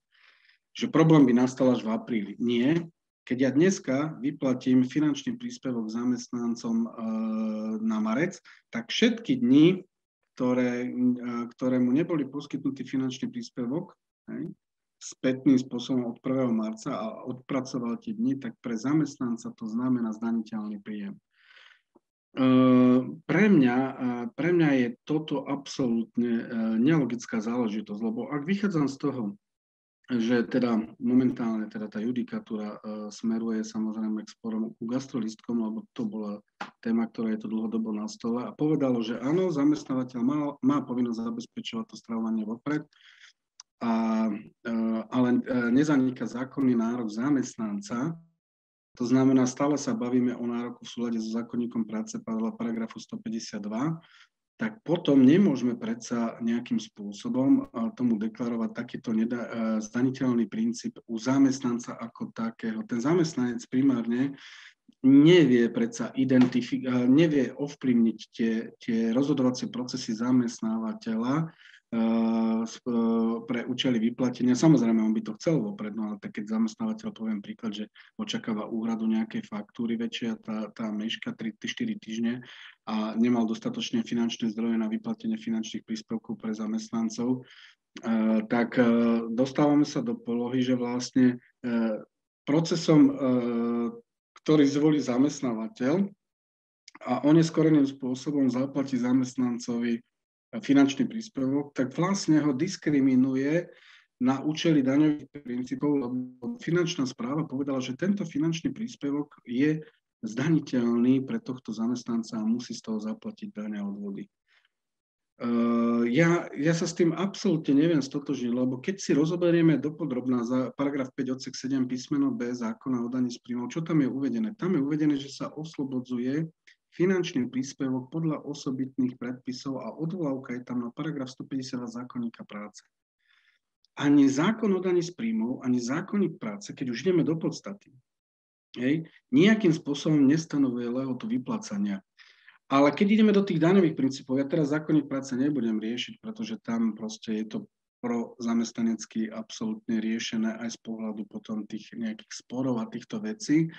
Ale ja idem do toho daňového princípu. Zákon o daní z príjmov hovorí, že oslobodzuje finančný príspevok podľa zákonníka práce podľa paragrafu 152. Ak by mi teda súd povedal, že aj keď mu ho poskytnem pozadu, stále je to ten finančný príspevok, na ktorý má zamestnanec nárok podľa paragrafu 152, tak tento finančný príspevok zákonný v tej výške tých 55% z hodnoty strávneho je primárne má byť oslobodený od dane z príjmov. Tam nikde nie je povedané v tom daňovom zákone, že iba finančný príspevok vyplatený vopred sa oslobodzuje od dane z príjmov a pozadu sa zdaňuje. Toto už je len naplnenie tej skutkovej podstaty, ja to teraz beriem z pohľadu toho zamestnanca, vízie toho, že som mu to neskoro dal a on teda reálne už je to pre neho len nejaká forma peňažnej odmeny bez vplyvu a možnosti účelovo využiť to na stravovanie. Ale prosím vás, finančný príspevok, zase sa vrátim k tomu úvodnému slovu, finančný príspevok je primárne príspevok, ktorý nie je účelový. To je len formulka v zákonníku práce. Účelovo je niečo pre mňa, že keď ja vám poviem, že dávam vám účelovo 100 eur na rekreačný pobyt, tak očakávam, že mi preukážete, že ten 100 eur ste minuli na rekreačný pobyt. To je pre mňa účelové. A my nemáme účelovosť finančného príspevku. Ja som povinný mu to nahradiť, to stravovanie finančným príspevkom, ak teda si ho zvolí ako zamestnanec formu vyplácania, ale čo už naloží, ako naloží s tým zamestnanec, nie je upravené vôbec, a teda tá účelovosť tam žiadna nie je. Takže osobne si myslím, že ten metodický výklad vo vzťahu k zamestnancovi je absolútne pre mňa pritiahnutý za vlasy a nemôžem sa s ním stotožniť nejakým spôsobom, že v prípade, že zamestnávateľ oneskorene vyplatí finančný príspevok, že mám zaťažiť daňovo a odvodovo zamestnanca. Chudák, bohužiaľ, ten zamestnávateľ, aby sa vyhol nejakým problémom v praxi s finančnou správou, tak mu to urobí a keď sa príde sťažovať zamestnanec, tak má smolu. Bohužiaľ, on zamestnávateľ je predsa len krytý tou metodikou, ale je to podľa mňa absolútne diskriminačné a neférové voči zamestnancom, lebo tvrdoho zamestnanca to nie je nič iné, len jeho zákonný nárok v súlade s paragrafom 152, kde si vybral finančný príspevok a ten zákonný by mal byť oslobodený od dane z príjmov. Takže v tomto prípade podľa mňa znova došlo k nepochopeniu princípu finančného príspevku na strane metodiky finančnej správy a tej podstaty a preto ja som strašne bral za to, že tá novela zákonníka práce mu umožňovala ten finančný príspevok vrátane gastrolistov vyplácať aj pozadu mesiac, čím by sa vlastne celé toto zrútilo ako domček z karát a tým pádom, keby zamestnávateľovi bolo umožnené poskytnúť ten finančný príspevok ex post, tak v podstate by bolo možné deklarovať, že takto vyplatený pozadu finančný príspevok je daňovým výdavkom a zároveň je aj oslobodeným od dane z príjmov u zamestnanca. No, zahrala tam tá úloha, že zamestnanec je na piedestáli a že teda by to bolo znevýhodnenie zamestnanca, ale ja si osobne myslím, že každý inteligentný zamestnanec by ten jeden mesiac preklanovací prežil a potom samozrejme tým ex post modelom by vždy dostával finančný príspevok, čiže na 10 mesiacov by si prišiel na svoje. Takže toto už je len iná oblasť problému, ale skrátka z daňového hľadiska si musíte dať veľký pozor na to, že v prípade, že si vyplácate zamestnancovi finančný príspevok, skrátka musíte urobiť všetko preto, aby ten finančný príspevok bol poskytnutý vopred a vopred znamená hneď pred prvým dňom daného kalendárneho mesiaca, kedy nastáva ten jeho zákonný nárok na vyplatenie toho finančného príspevku, aby sme zabezpečili chod daňového výdavku. No a ten zákon to ešte postavil dokonca do takej polohy v rámci toho mechanizmu, kde tá metodika nám povedala, že pokiaľ by ste sa na tomto postupe dohodli, tak u zamestnávateľa takto vyplatený finančný príspevok pozadu znamená ten benefit podľa paragrafu 19 odsek 1 zákona o daní z príjmov, čiže zamestnávateľ sa ešte dokáže dostať do polohy tej, ktorá by znamenala pre ňoho daňový výdavok. Ak by došlo k vyplaceniu finančného príspevku oneskorene na základe len nedostatočných finančných príspevkov, nebol by upravený ten právny vzťah medzi zamestnávateľom a zamestnancom, že sa na niečom takomto dohodli, keďže sa dohodnúť ani nedá podľa názoru jednak súdu aj metodiky, tak takto vyplatený finančný príspevok bude nedaňový pre zamestnávateľa a bude zdaniteľný pre zamestnanca, čo je zase narážame na takú otázku logiky dvojitého zdanenia, kde postihujeme jednu aj druhú stranu, ale áno, je to tak, že v takomto prípade a ideme do logiky, že ak to nemáme upravené vnútorným predpisom pracovnou zmluvou alebo kolektívnou zmluvou, nejde o benefit podľa paragrafu 19 odsek 1 a nie sú naplnené zákonné podmienky daňového výdavku pre zamestnávateľa, to ale nenarúša to, že podľa metodiky oneskorene vyplácaný finančný príspevok je zdaniteľný príjem zamestnanca. No takže s týmto sa ja osobne neviem nejak stotožniť s tým výkladom zo strany finančnej správy, že pochopil by som, že ideme postihovať zamestnávateľa, že teda v metodika zastane ten názor ako pri gastrolistoch, že teda oneskorene vyplácaný finančný príspevok je nedaňovým výdavkom zamestnávateľa. Toto by som sa vedel s tým stotožniť kvázi, ale že sme do toho zatiahli aj zamestnanca, ktorý kvázi nevie zabezpečiť tieto procesy vyplácania a keďže sa mu vyplatí oneskorene finančný príspevok, tak sa vlastne dostane do polohy, že namiesto toho jeho zákonného nároku vymyslí, teraz poviem, že tých 2,81 momentálne platný ten strop, on nedostane 2,81, ale poníči sa mu to od daň a odvody. Čiže na konci dňa je krátený.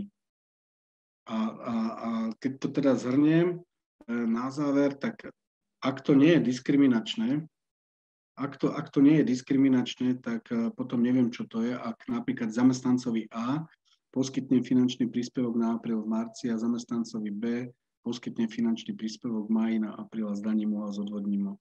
Aká je tá rovnocennosť finančného príspevku, keď on nakoniec finančný benefit, ktorý dostane reálne, má oveľa nižší, ako je ten, ktorý ho dostane vopred a má oslobodené dane z príjmov. Takže mne tu chýba teda vecná logika. A ak tu sú moje poznámky k tomu, osobne si myslím, že tá metodika ide v rozpore so zákonom o daní z príjmov. To je môj osobný názor, pretože vylučujú z oslobodenia finančný príspevok, ktorý tam primárne má patriť. Ak je to finančný príspevok zákonný, podľa paragrafu 152 má tam byť zadefinovaný a má byť oslobodený od dane z príjmov u zamestnanca.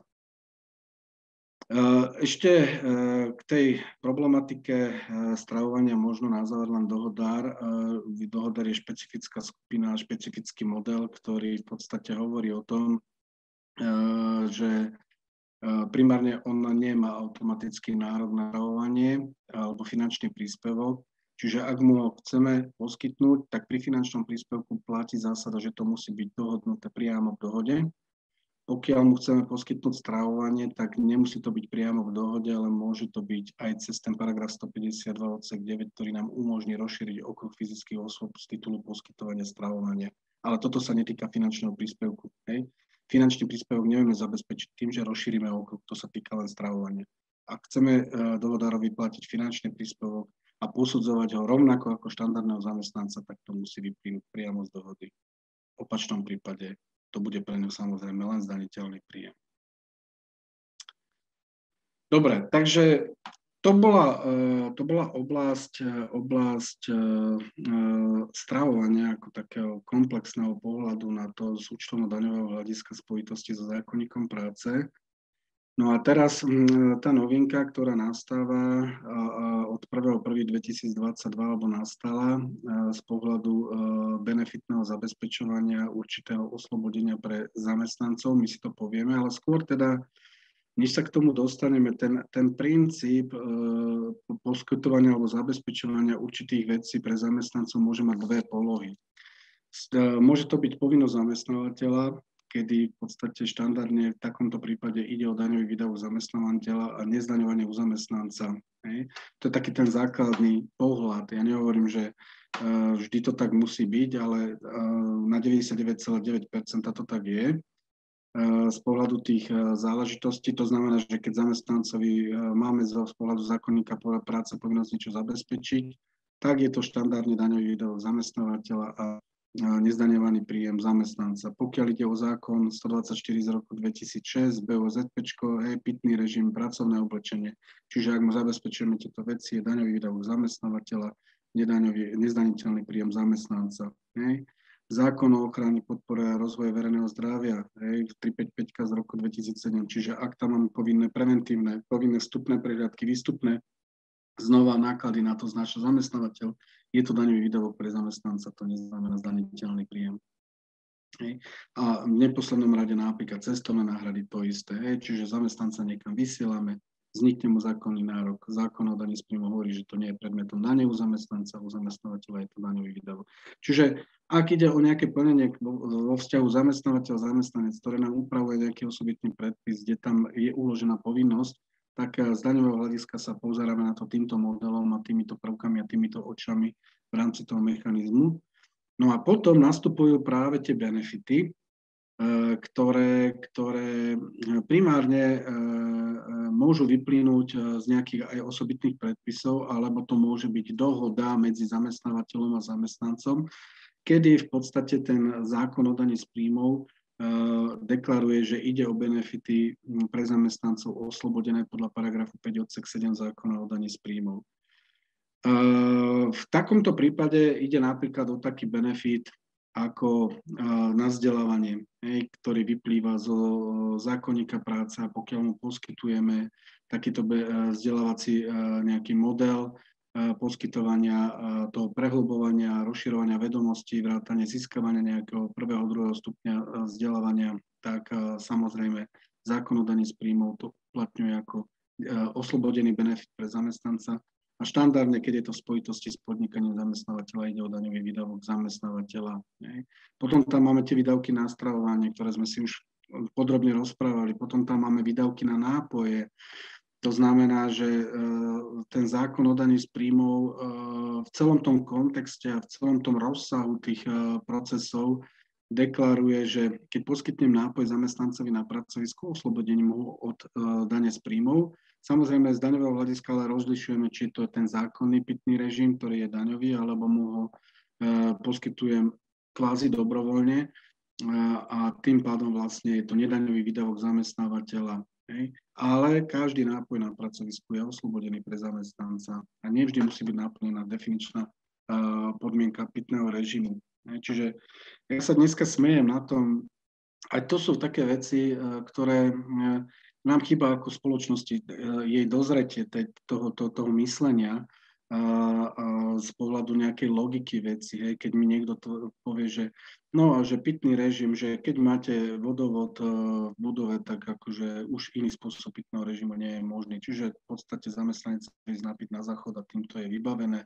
Ak mu chcem poskytnúť minerálku, tak má smolu. Čiže pre mňa to už bude nedaňový výdavok a jemu to oslobodím, lebo zákon o daní z príjmov hovorí, že poskytnutie nápojov na pracovisku je oslobodené od dane z príjmov. No kde to bere akú logiku, že tam predsa musím zohľadniť možnosti opustenia pracoviska, veď tam musím zohľadniť nejaké inštitúty, možno aj kvality tej vody a tak ďalej a tak ďalej. Takže osobne nemyslím si, že takto by mal byť vymedzený pitný režim, ale bohužiaľ stretávam sa práve s takýmto jednoduchým výkladom zo strany štátnej správy. Potom tam máme napríklad také, že poskytnutie rekreačného, zdravotníckeho, vzdelávacieho, predškolského, telovýchovného alebo športového zariadenia, či už vlastného alebo prenajatého. To sú napríklad zabezpečenie napríklad, že s plavárňou uzavriem dohodu, že hodinu týždenne v pondelok od 6 do 7 budú môcť plávať zamestnanci mojej firmy. Ja si budem platiť prenájom plavárne. Zamestnanec príde, preukáže sa, môže plávať. Takéto poskytnutie toho zariadenia je v podstate z pohľadu zákona o daní z príjmov oslobodené, samozrejme nedaňovo pre zamestnávateľa. Treba si dávať pozor, že tam musí byť poskytnutie toho zariadenia. Čiže ak by ste vy zakúpili permanentku na vstup, kde môžu zamestnanci v podstate podľa vlastného rozhodnutia využiť služby plavárne, to už je služba plavárne a tá sa zdaňuje. Ale na druhej strane práve k tomu smeruje a k tomu pôjdeme potom, že tam vieme využiť ten inštitút paragrafu 5 odsek 7 písmeno o zákona o daní z príjmov, napríklad aj spoločnosť DOX, pokiaľ mi je známe, majú takéto v podstate poukážky, ktoré viete využiť v rámci zazmluvnených obchodných partnerov, ktorých je veľa po Slovensku. Je to niekoľko tisíc.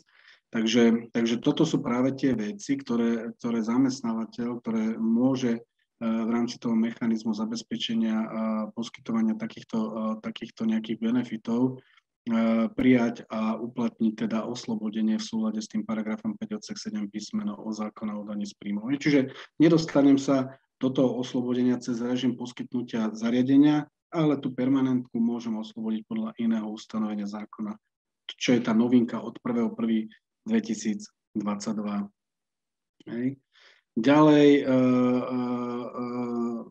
sú tam tie špecifické záležitosti, ako je príspevok zo sociálneho fondu zamestnávateľa, ak je poskytnutý zamestnancovi na lekárskú preventívnu prehliadku nad rozsah zákona. Čiže tu v podstate zákon zaviedol takú podmienku, že primárne ak mám tú zákonnú prehliadku, tak tá samozrejme nemôže ísť zo sociálneho fondu. Sociálny fond slúži na nejakú sociálnu politiku nad rámec alebo nad rozsah toho, čo je uložené zamestnávateľovi ako povinnosť. Takže my nemôžeme nahradiť sociálnym fondom našu povinnosť. To musíme hradiť ako zamestnávateľ z vlastných zdrojov.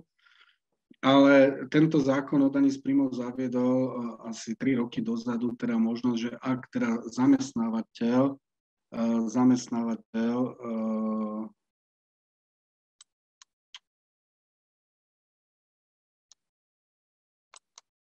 skočilo okno.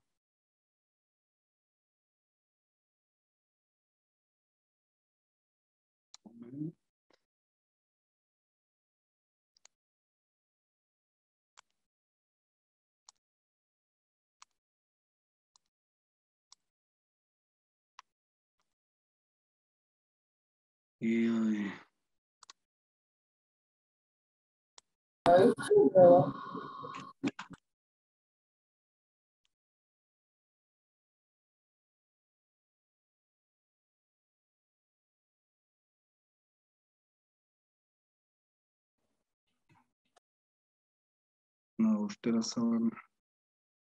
Hej, dobre, už to vidíme. Vyskočilo mi to okienko, viete, keď si chcete zabezpečiť zariadenie, tak potom vám tu nič nerobilo, no na všetko upozorňuje. No a v rámci toho mechanizmu toho sociálneho fondu sa zavedlo, že teda ak ide o preventívnu prehliadku, ktorá nie je zákonom stanovená, ale vy ako zamestnávateľ chcete poskytnúť napríklad zamestnancom možnosť navštíviť očného lekára kvôli tomu, že robia so zariadeniami, ktoré zaťažujú oči, alebo to je jedno, nejaké takéto preventívne prehliadky z dôvodu ochrany zdravia zamestnancov nad rozsah, ktoré vám ukladá zákon ako zamestnávateľ. Ak to vlastne uhradíte zo sociálneho fondu, takýto v podstate krok znamená pre zamestnanca oslobodené od dane z príjmov. Samozrejme pre zamestnávateľa je to daňovým výdavkom pri tvorbe, čerpanie sociálneho fondu už daňovo netestujeme. Potom tam je zavedené také tie produkty vlastnej výroby poľnohospodárskeho podniku. Potom je tam tá špeciálna sociálna výpomoc v špecifických udalostiach, ako je úmrtie blízkej osoby žijúcej v domácnosti alebo živelná pohroma, ktorá nesmie presiahnuť teda v úhrne 2000 eur a znova je to z prostriedkov sociálneho fondu. Takže to sú proste tie benefity, ktoré ten zákon o daní z príjmov vyslovene definuje a umožňuje vlastne, ak sa takto zamestnávateľ postaví k svojmu zamestnancovi, takto zamestnancovi oslobodí od dane z príjmov a následne u zamestnávateľa v mnohých prípadoch môže ísť aj o daňový výdavok, respektíve ten daňový výdavok sa nenaplní, lebo zákon to neumožňuje. Potom tam máme ten príspevok na dopravu vo výške 60 eur, tam je podmienenosť, teda, že tá preprava musí byť autobusom, čiže dopravným prostriedkom minimálne pre prepravu 10 osôb a viac. Teda ak je splnená táto podmienka a teda nie je možné použiť verejnú hromadnú dopravu v rámci zmennosti, tak pre zamestnávateľa takáto preprava je daňová a pre zamestnanca sa oslobodzuje do 60 eur na kalendárny mesiac na počet preprav. Sa počíta tá hodnota prepravy na jedno sedenie v autobuse. Čiže keď je to 45-miestny autobus, tak keď hodnota prepravy je, vymyslím si, 200 eur, tak 200 deleno 45 a to je vlastne hodnota jednej prepravy pre zamestnanca. V súčte, ak sa nepresiahne 60 eur, tak sa mu to nezdaňuje. No a potom tam máme tie príspevky na ubytovanie, kde umožňuje zákon v podstate z pohľadu zákona o daní z príjmov oslobodiť príspevok zo strany zamestnávateľa vo výške 100 eur, respektíve 350 eur, ak pracuje viac ako 24 mesiacov. A u zamestnávateľa takéto príspevky sú primárne daňovým výdavkom z pohľadu zákona. Napríklad pri vlastných ubytovacích zariadeniach sa to zahŕňa do inštitútu paragrafu 21 odsek 1 písmeno F, kde je povedané, že až výdavky nad príjem od zamestnancov sa daňovo nezahrnú do základu dania a tento príspevok sa zahŕňa, keby si to zamestnanec platil. Čiže vlastne takýto náklad je daňovo akceptovaný na strane zamestnávateľa, ale je tam podmienka, že to musí byť viacmenná prevádzka a musí tam byť prevažne výrobná činnosť. No a potom máme benefity z daňového hľadiska, ktoré nemajú upravený ten model primárne v paragrafe 5 zákona o daní z príjmov ako oslobodený benefit zo zákona, ale zamestnávateľ takéto benefity chce poskytovať zamestnancom z dôvodu vlastne nejakého sociálneho postavenia alebo sociálnej politiky toho zamestnávateľa vo vzťahu k svojim zamestnancom. A potom nastupuje teda otázka, akým spôsobom to daňovo vyriešiť na strane zamestnávateľa a zamestnanca. Na strane do konca roku 2021 existoval jediný model, že ak existovali takéto benefity, ktoré neboli daňovo upravené v paragrafe 5 odsek 7 zákona o daní z príjmov, čiže nejde o benefity oslobodené od dane, tak platil vždy model, že ide o zdaniteľný príjem zamestnanca a na druhej strane, ak to bolo vopred dohodnuté, tak zamestnávateľ mal právo uplatniť inštitút daňového výdavku podľa paragrafu 19 odsek 1 zákona o daní z príjmov. Prosím vás, iný model neexistoval. Tu sa to krivilo zľava doprava, deklarovalo sa, že keď si zamestnávateľ neuzná výdavok, tak nemusí zdaňovať zamestnanca. Nikdy takýto model neexistoval historicky. nikdy z pohľadu princípov teda platilo jediné pravidlo. Ak išlo o benefit, ktorý nie je upravený zákonom ako oslobodený benefit, ktoré sme si povedali v tom paragrafe 5 odsek 7, musela nastať pravidlo zdanenia zamestnanca a na strane zamestnávateľa sa daňový výdavok posudzoval, je to od roku 2015 tak, že mal právo zahrnúť si takýto benefit do daňových výdavkov, lebo zdanil zamestnanca, ale podmienkou bolo, že to muselo byť dohodnuté. To znamená, že musí existovať podklad, že zamestnanec a zamestnávateľ cez vnútorný predpis, právnu zmluvu alebo kolektívnu zmluvu takýto benefit nejakým spôsobom definovali. Napríklad poviem, zamestnávateľ sa rozhodol rozšíriť okruh benefitov na príspevok na životné poistenie zamestnanca. Čiže keď zamestnanec si vybavil životné poistenie, tak zamestnávateľ mu prispieval, vymyslím si, naň 50%, maximálne 50 eur na mesiac, vymýšľam si, aj keď to bolo viac. No, čiže na základe tejto skutočnosti, keď to bol upravený ten vzťah, tak zamestnancovi sa tento benefit zdanil a zamestnávateľ mal daňový výdavok. Ale opačne to nefungovalo. To, že zamestnávateľ by si povedal, že je to môj nedaňový výdavok a zamestnancovi to nezdaním, bolo v rozpore so zákonom o daní z príjmov. V hrubom rozpore. Čiže keby finančná správa prišla na daňovú kontrolu a ide kontrolovať závislú činnosť, máme problém. A práve to ustanovenie zákona o daní z príjmov od 1.1.2022 k týmto daňovým benefitom, čiže tým zdaniteľným benefitom zamestnanca, zaviedol do paragrafu 5 odsek 7 písmeno o zákona o daní z príjmov pravidlo, ktoré umožňuje už práve preniesť tú modelovosť zdanenia zo zamestnanca na zamestnávateľa tým, že sa v podstate príjme inštitút oslobodenia od dane z príjmov a zamestnávateľ si nezahrnie takýto výdavok do základu dane. Čiže to je podmienené. Prvá vec, ktorú tu upozorňujem, že to nie je automatická záležitosť a je to na rozhodnutí zamestnávateľa, či tento model uplatní, čiže je to vlastne kvázi dobrovoľný princíp procesu z pohľadu zákona o daní z príjmov, na ktorom sa dohodne zamestnávateľ so zamestnancom. Aké to reálne dopady má? Keď si zoberieme, že zamestnanec v prípade zdaňovania benefitu platí tých 13,4% do odvodov, 19% daň a plus zamestnávateľ platí 33,15%, či koľko je to percent do sociálnej a zdravotnej poisťovne. Takže vidíme, že z tej hodnoty, ktorú on reálne zaplatí v rámci toho mechanizmu, je tá nákladovosť celkovo toho peňažného plnenia a výsledok, ktorý zamestnanec dostane, oveľa nižší, ako v prípade oslobodzovacieho modelu, keď zamestnávateľ pristúpi k oslobodeniu, tak je pravda, že príde o daňový výdavok, ale ten daňový výdavok stojí 21%, ak sa bavíme o základnej sadzbe dane z príjmov, a nič viac zamestnanec nie je povinný platiť z toho odvody, ani dane, ani zamestnávateľ a tým pádom v podstate vidíme, že teda tá percentuálna úspora tam určite je z pohľadu týchto prvkov. Jediný faktor, ktorý tam bohužiaľ je limitujúci, je tá hodnota, čiže keď si to prepočítame na tú hodnotu možno 500 eur od všetkých zamestnávateľov, tak v konečnom dôsledku tá finančná úspora možno z pohľadu tej logiky si poviete, že nie je až taká významná, ale je. Z pohľadu týchto princípov. Ja sa priznám na rovinu, že pre mňa takisto, podľa mňa, keby tam bolo aspoň 1000-2000 eur, je to ako primárne taká tá hodnota, ktorá asi má nejakú logiku a pre tých hlavne väčších zamestnávateľov. Ale dobre, máme tam 500 eur.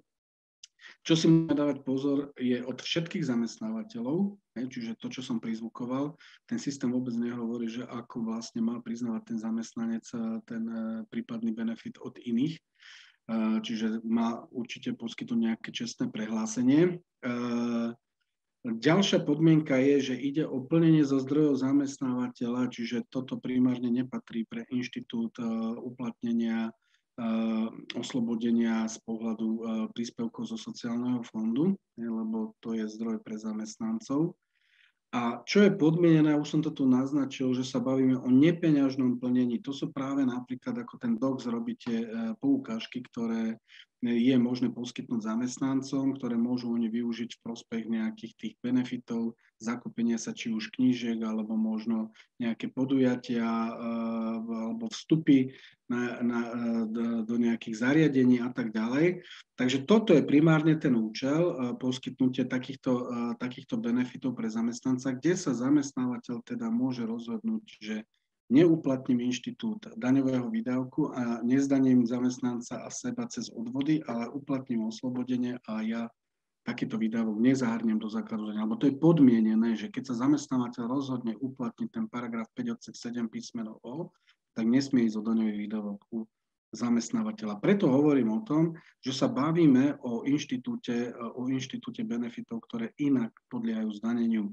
Ten zákon o daní z príjmov hovorí, že aj do tých 500 eur zahrňate len tieto benefity. Čiže ak máte poskytovaný benefit, ktorý už je oslobodený z iného titulu v paragrafe 5 odsek 7, tak tam do tých 500 eur nejde. Napríklad tie nápoje. Hodnota nápojov do 500 eur nejde. Preventívne prehliadky zo sociálneho fondu do 500 eur nejde, lebo je to oslobodené na základe iného ustanovenia zákona. Toto sú vyslovene hodnota benefitov, ktoré keby toto ustanovenie neexistovalo, musíme zdaniť zamestnancovi. A práve od 1.1.2022 nám ten zákon dal právo ako zamestnávateľovi sa rozhodnúť využiť princíp oslobodenia, čo znamená, a poviem to na rovinu, že pre vzťah zamestnávateľ-zamestnanec to pre mňa znamená to, že ten zamestnávateľ si toho zamestnanca váži a chce mu ho poskytnúť v plnej hodnote, ako sa hovorí. Lebo viete, keď zdaňujete benefit, tak v konečnom dôsledku vydáte nie zamestnancovi 30 eur, ale on reálne má z toho ten efekt minus 13,4 a minus 19%, lebo on z toho zaplatíte dane a odvody. Nie v konečnom dôsledku. A takto má celých 30 eur ako benefit poskytnutý zo strany zamestnávateľa, čo podľa môjho názoru je prejav vôle zamestnávateľa, že si váži zamestnanca prístup takýto, lebo to nie je povinnosť. Tam nie je povedané, že do 500 eur musí oslobodiť všetko, až nad 500 eur zdaňuje. Tam je povedané, že môže, keď sa vzdá prospech takéhoto modelu daňového výdavku. No, takže takýmto spôsobom z pohľadu týchto princípov teda treba uvažovať nad týmto novým ustanovením, teda vlastne ako som tu naznačil, primárne to slúži na tie napríklad vstupenky, na zakúpenie tých poukážok, ako je DOX, napríklad mikulášske balíčky, masáže, vstupy na športoviská, fitness, plavárne, čo všetko môžete práve cez tieto poukážky napríklad zabezpečiť, lebo vravím, že tam existuje veľká väzba na širokú sieť obchodov a poskytovateľov služieb. A práve to umožňuje vlastne poskytnúť zamestnancovi takúto výhodu z pohľadu oslobodenia od dane z príjmov. Tak ako som povedal, tým, že je to nepeňažné poskytnúť z pohľadu toho na finančný príspevok napríklad, ale na stravovanie ako takéto môžeme poskytnúť, lebo stravovanie je nepeňažné plnenie. A tak ďalej, a tak ďalej. Takže ten rozhodujúci model a rozhodujúci proces zo strany zamestnávateľa je vždy o tom, že čo na konci dňa chce docieliť, buď doľava alebo doprava, buď s oslobodením, alebo teda bez oslobodenia. No a teda máme tu práve príklad na tú permanentku na plaváreň, že či môže uplatniť oslobodenie podľa paragrafu 5 odsek 7 písmeno O zákona o daní z príjmov u zamestnancov, že zakúpil zo sociálneho fondu. V tomto prípade nie je možné aplikovať toto ustanovenie, lebo ide o použitie sociálneho fondu a nie je to vlastný zdroj zamestnávateľa. Čiže ak by mala byť táto permanentka a rozhodnutie oslobodené od dane z príjmov, tak by tam mal byť vlastný zdroj. To znamená, že mal by to kúpiť zamestnávateľ zo svojho, zaúčtovať na 528 a rozhodnúť sa, že takýto benefit mu nezdaní z pohľadu zákona o daní z príjmov a on to bude mať nedaňový výdavok. To je to podstatné. Ten sociálny fond je daňovým výdavkom pri tvorbe, čiže my toto nevieme narušiť, preto tam tento princíp je vylúčený. Ďalej, spoločnosť zakúpila permanentky na ťarchu nákladov, čiže to je to porovnanie, ktoré som povedal. A v neposlednom rade je to príklad na ten finančný príspevok, kde som takisto povedal, že nie je možné to uplatniť, lebo je to peňažné plnenie. Takže také jednoduché príkladiky, aby sme to vedeli na margo tejto skutočnosti aplikovať a použiť. A teda z mojej strany teoreticky som vyčerpal presne ten svoj časový blok, ktorý som mal v predstave, že zhruba 1,5 hodiny, lebo predpokladám, že cca pol hodinku budeme potrebovať na diskusiu, keďže vidím, že v čete už mám 34 otázok. Takže aby som si nechal aj dostatočný priestor na zodpovedanie vašich otázok, takže idem na to v rámci tých dotazov. Teraz idem od tej prvej. Dobrý deň, prepáčte, nefunguje mi zvuk, nič nepočujem, takže to nič, takže... Zvuk sme poriešili priebežne, ale kľudne môžeme prejsť na ďalšie otázočky. Dobre, tak super, akože prvých 5 otázok bolo o zvuku, takže to som si rýchlo zodpovedal. Ale tu už mám otázku. Dobrý deň, je možné z sociálneho fondu zaplatiť aj zvyšných 45%, že by mal zamestnanec uhradený celý listok a nezdaňoval by sa to? Čiže myslím si, že odpoveď ste už dostali v mojom výklade. Áno, je to možné, zákon to neobmedzuje nejakým spôsobom a metodika výklad je teda taký, že zákonný príspevok plus sociálny fond je oslobodený od dane z príjmov, pričom som vysvetlil, že z čoho je možné tvoriť sociálny fond. A my nemáme z pohľadu pravidel sociálneho fondu definované, že koľko. Takže áno, je to možné celé vykryť. Toto ste vyriešili. No ja, že koľko otázok a všetko samé zvuky.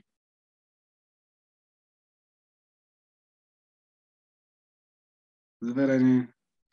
Dobre, ale mám tu aj otázku. Dobrý deň, chcem sa spýtať, akým spôsobom mi zamestnanec preukáže, že u bývalého alebo druhého zamestnávateľa nemal vyplatený nepeňažný príjmy do 500 eur, alebo tiež výšku takéhoto vyplateného nepeňažného príjmu. Ak sa na to príde pri ročnom zúčtovaní dane, akým spôsobom sa vyrovnajú odvody z nepeňažného plnenia? Doplatí sa iba daň? Ďakujem pekne za odpoveď. No, samozrejme, toto je problém z pohľadu tej techniky, tej veci.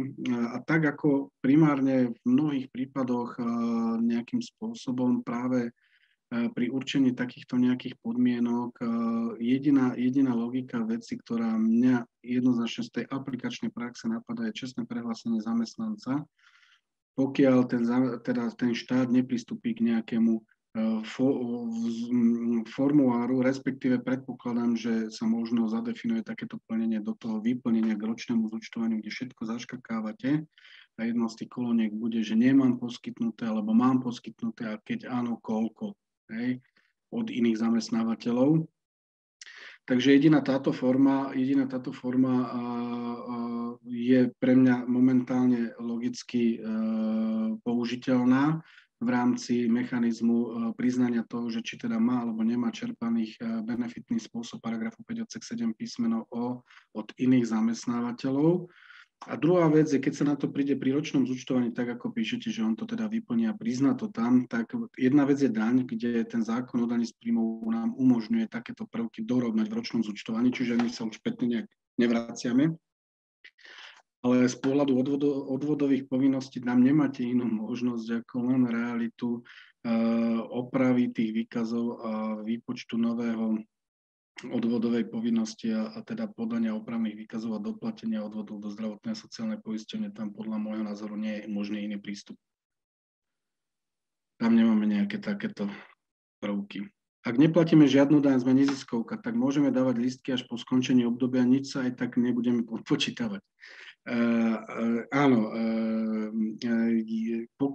pokiaľ sa pozrieme na to z pohľadu vás ako zamestnávateľa neziskovej organizácie, že nemáte daňový výdavok a teda pre vás tento daňový dopad je nulový, tak to je pravda, ale musíte sa pozrieť na to aj tými očami zamestnanca, že ak by tá metodika rozšírila ten princíp zdanenia zamestnanca aj na stravovacie poukážky, čo momentálne vravím, nikde som nenašiel, aj na stránke finančnej správy je riešený len nedaňový dopad poskytnutia gastrolístkov neskôr, tak potom by bol problém nie na strane tak neziskovky, ako na strane zamestnanca. Pri finančnom príspevku už úplne absolútne to musíte riešiť vopred, lebo zaťažujete zamestnanca podľa metodiky. Takže na to si treba dávať pozor. Pekný deň, prajem. Nastúpili od 1.3. Kolegovia, ktorí hneď od prvého dňa do pracovného pomeru po dobu 3 mesiacov absolvujú odbornú prípravu na získanie odbornej spôsobilosti na výkon obecnej polície. Majú zaregistrovaný cestovný príkaz na celú dobu. Strava bude riešená prostredníctvom cestovných nárad. Vieme o tejto skutočnosti už pri nástupe. Máme im poskytnúť stravovacie poukážky alebo finančný príspevok vopred i napriek tomu, že vieme, že budú počas prvých 3 mesiacov na pracovnej ceste? Podľa mňa nie. Lebo vy vychádzate z nejakých objektívnych skutočností, povinností vyplývajúcich z titulu poskytnutia toho stravovania. Ja som hneď v úvode povedal, že stravovanie sa neposkytuje, pokiaľ je zamestnanec vyslaný na pracovnú cestu. Čiže pokiaľ vy ako zamestnávateľ ste vydali hromadný cestovný príkaz alebo zákon o cestovných náhradách vám umožňuje v súlade s paragrafom 3 vystaviť aj hromadný cestovný príkaz na viacero pracovných ciest zamestnanca. Čiže vy, pokiaľ deklarujete hromadným pracovným cestovným príkazom pracovné cesty na 3 mesiace, tak podľa mňa viete objektívnym spôsobom vyhodnotiť, že nárok na stravovanie nevznikne a teda nemáte dôvod poskytovať finančný príspevok, respektíve stravovacú poukážku podľa toho, aký model si zvolia tí zamestnanci, píšete aj, čiže pýtate sa na obe dve strany. Čiže nevidím v tom rácio, aby ste poskytli niečo niekomu na niečo, čomu nevzniká reálny nárok. Takže absolútne s tým nevidím problém z tohto pohľadu. Príspevku zamestnávateľa 55% môžem využiť celú sumu vo výške 281 eur, aj v prípade, že máme nižšiu cenu lístka, napríklad 55% z 5 eur je 275. Áno, zákonník práce hovorí, že poskytnutie zákonného príspevku je najmenej 55% z hodnoty stravy, čiže to nesmiete podliesť, ale maximálne do výšky 55% strávneho od 5 do 12 hodín, čiže nie je tam limitujúce to, že musíte poskytnúť 55% z hodnoty hotového jedla a pokiaľ hodnota 55% presahuje viac ako 55% strávneho, tak len toto. Tam je proste rozptyl a zamestnávateľ si rozhodne, v akej výške chce prispievať tým zákonným spôsobom príspevok, čiže môže byť poskytnuté aj 281 v tomto prípade. Pekný deň, zamestnanci materskej školy sa stravujú v našej jedálni. Ak by sa zhoršila epidemiologická situácia, museli by sme uzatvoriť, čo nevieme vopred, poskytneme zamestnancom gastrolistok. Snahe poskytnúť ho vopred, môžem poskytnúť napríklad istý počet gastrolistkov vopred, napríklad 10 kusov s tým, že v smernici určíme, že sú určené práve na takúto situáciu, napríklad na 3 mesiace alebo do konca roka. Ak môžem použiť tento model, ako máme potom zúčtovať gastrolistky, ak neboli využité, to je materská škola nebola z dôvodu pandémie uzavretá. Áno, podľa mňa vnútorným predpisom vo vzťahu zamestnávateľ-zamestnanec si môžete nastaviť pravidlá, ktoré majú nejakú logiku. To znamená, že vy, ak chcete zabezpečiť to, aby ten zamestnanec v prípade, že teda taká situácia nastane, mal automaticky k dispozícii stravovacie poukážky aspoň na nejaké obdobie, kým sa možno zabezpečia ďalšie stravovacie poukážky počas tej epidemiologickej situácii, tak ja toto nevidím nejak v rozpore s logikou veci, že by toto nemohlo byť nastavené tak, ako deklarujete. A v prípade, že taká situácia nenastane, to znamená, že zamestnanec by to mal vrátiť. A ak to nevráti, tak potom v takom prípade je to pre ňo nepeňažné plnenie, ktoré mu musíte svojím spôsobom zdaniť. Respektíve potom by ste mohli uvažovať nad tým paragrafom 5 odsek 7 písmenov o zákona o daní z príjmov. Ak sa vypláca finančný príspevok, povedzme s výplatným termínom, tak sa dáva napríklad na 20 pracovných dní, kde môžu byť zahrnuté aj dni z nasledujúceho mesiaca. Takže mi vychádza, že ak sa bude stále v rovnakom termíne vyplácať mzda, tak tie dni môžu byť zahrnuté od výplaty k výplate, čo by mohlo byť v súlade s tým, že finančný príspevok bol stále vyplatený vopred a nemusí byť zdaňované za oneskorené dni. Pokiaľ máte pravdu v tom význame, že my nemáme nejakú ucelenú časovú jednotku zabezpečovania a poskytovania toho finančného príspevku, respektíve gastrolistku. S tým s vami plne súhlasím. Toto mala práve upraviť tá novela vo vzťahu k tým kalendárnym mesiacom, ale v konečnom dôsledku, pokiaľ vy preukážete, že teda ten zamestnanec má k dispozícii či už finančný príspevok alebo gastrolistok na to prestravovanie vopred, a to, že si zvolíte teda časový cyklus medzi výplatnými termínmi, podľa mňa nenarúša princíp potom práva na daňový výdavok a oslobodenia od dane z príjmov. Áno, súhlasím s vami. V podstate dôkazné bremeno je na vás, to hovorí zákon o správe daní a poplatkov, a pokiaľ si ustojíte dôkazné bremeno, ten zamestnanec mal poskytnutý finančný príspevok, respektíve gastrolistov vopred, tak je to v poriadku.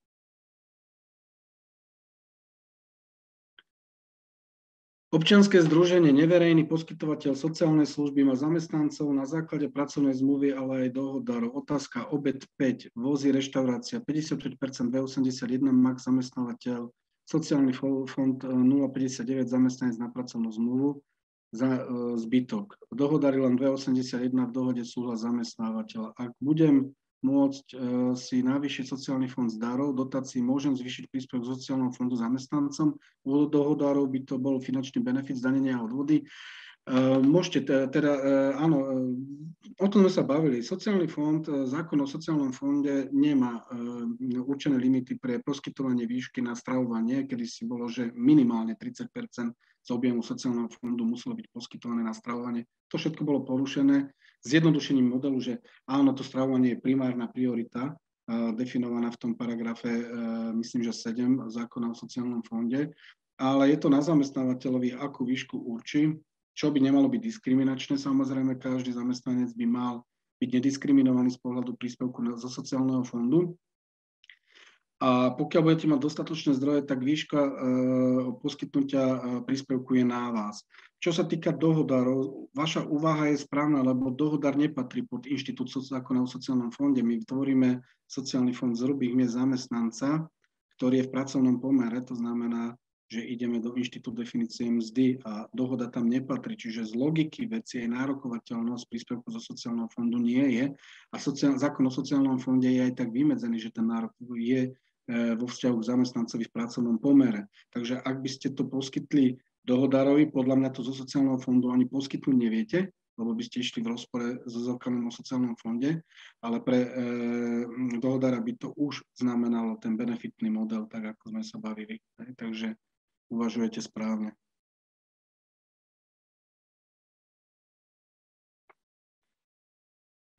Dobrý deň, chcela by som sa spýtať, či je možné uradiť dobytie stravovacej poukážky pozadu v plnej výške zo sociálneho fondu. Bolo by to také dobytie oslobodené pre zamestnanca. Pozadu dobytie stravovacej poukážky, stravovacej karty v plnej výške nie je akceptovateľné z daňového hľadiska, tak ako som deklaroval hlavne z pohľadu daňového výdavku zamestnávateľa. A vy nemôžete dobíjať vyslovene zo sociálneho fondu. Vy si musíte splniť ten zákonný prvok v paragrafe 152, čiže to musíte dať z vlastných zdrojov. A až to nad to môže byť zo sociálneho fondu. Takže pozor na to. Dobrý deň, chcem sa informovať, je pravda, ak prvý pracovný deň poskytne zamestnancovi stranný listok, musí ho hneď zaplatiť, alebo stačí, ak mu zrazím doplatok z výplaty. On si ho zaplatiť nemusí, vy musíte poskytnúť. Aký máte zúčtovací mechanizmus je na vás, štandardne teda sa to zráža zo mzdy. Nie. Ja keď mám, poskytnete gastrolistok, áno, stranný listok. Čiže on má fond pracovného času 21 dní, vy mu dáte 21 stranných lístkov, napríklad DOX, a vy mu to zúčtujete vo mzde, po uplynutí mesiaci, ten jeho nárok a ten jeho príspevok mu zrazíte napríklad zo mzdy, čiže on to nemusí hneď zaplatiť, to nie je pravda. Dobrý deň, nestíham pozrieť celé školenie, viem si ho, prosím, áno, myslím, že to máte, záznam budete mať zverejňovaný. Dobrý deň, čiže ak zamestnanec nastúpi do zamestnania napríklad 10.3., tak finančný príspevok má byť vyplatený deň pred nástupom?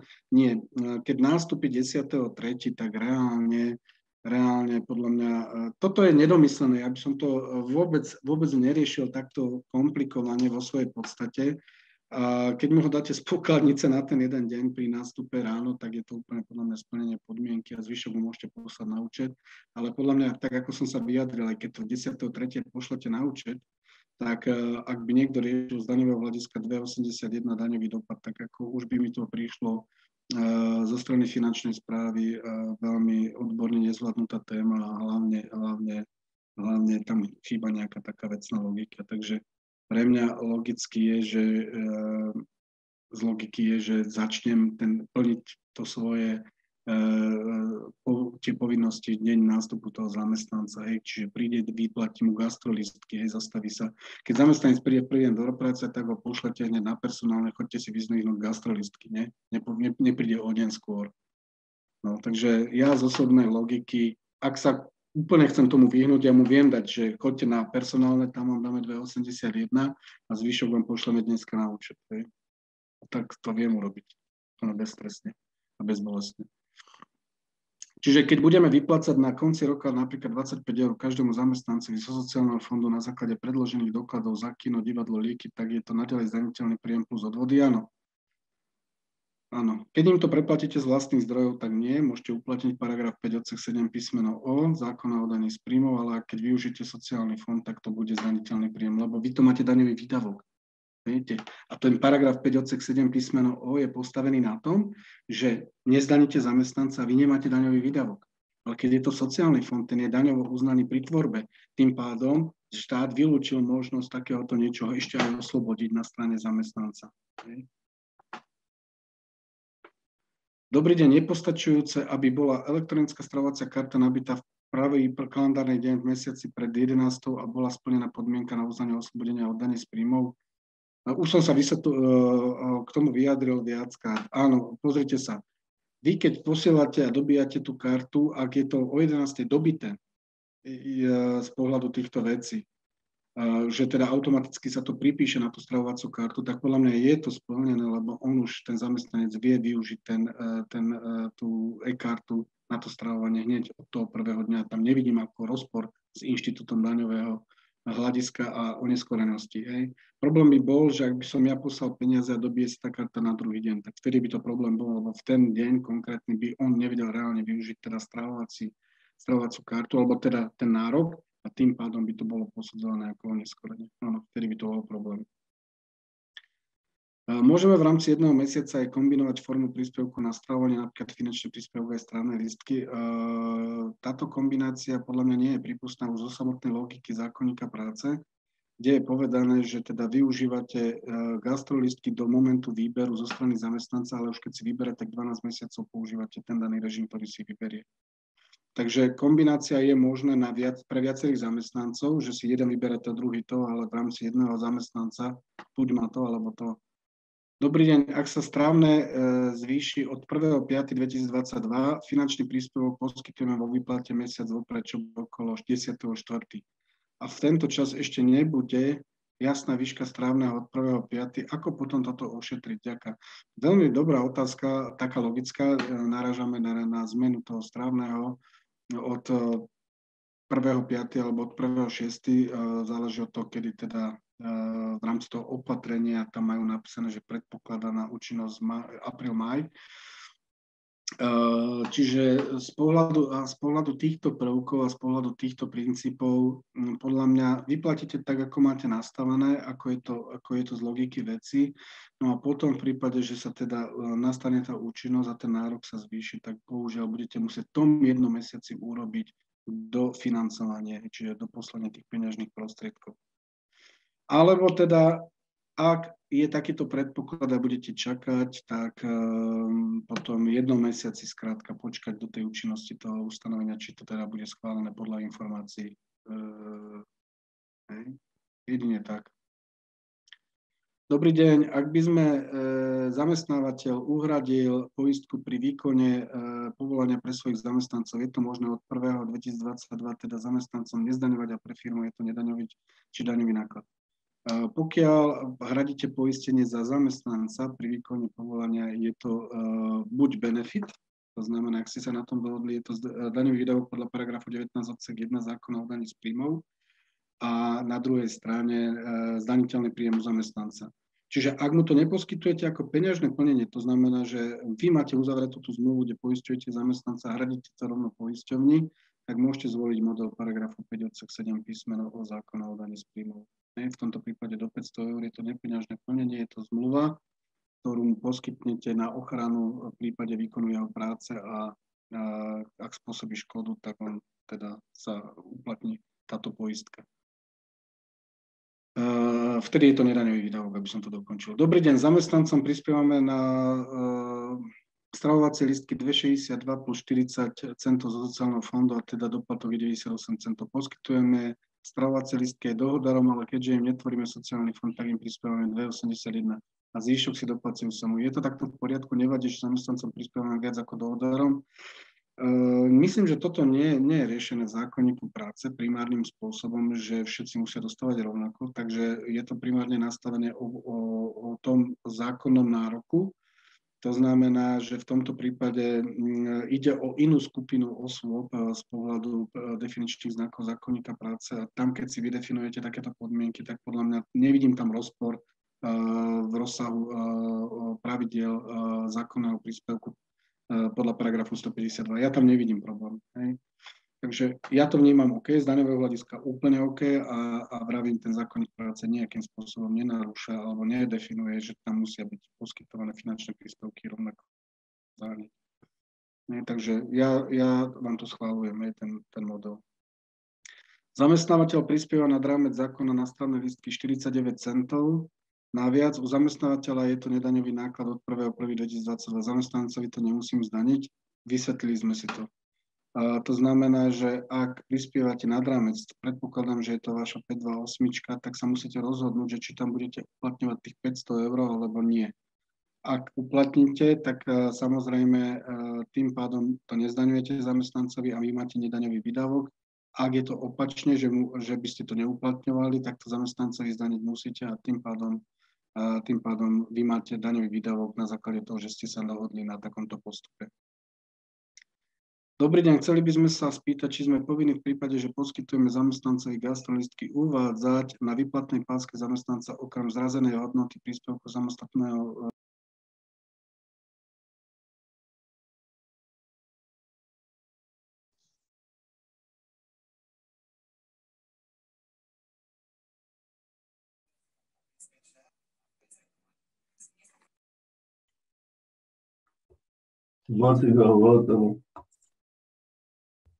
Nepočujeme vás. Už to vidím, dobre. Niečo mi to vyskočilo, už by ste ma mali počuť. Takže nejaké okno a neviem, predtým dal som, že niekto zostane z tá hlasitosť a aj tak ma to vyplo. Dobrý deň, chceli by sme sa spýtať, či sme povinni v prípade, že poskytujeme zamestnancovi gastrologii uvádza na výplatnej páske zamestnanca okrem zarazenej hodnoty príspevku samotného zamestnanca aj hodnotu príspevku zamestnávateľa a hodnotu príspevku zo sociálneho fondu.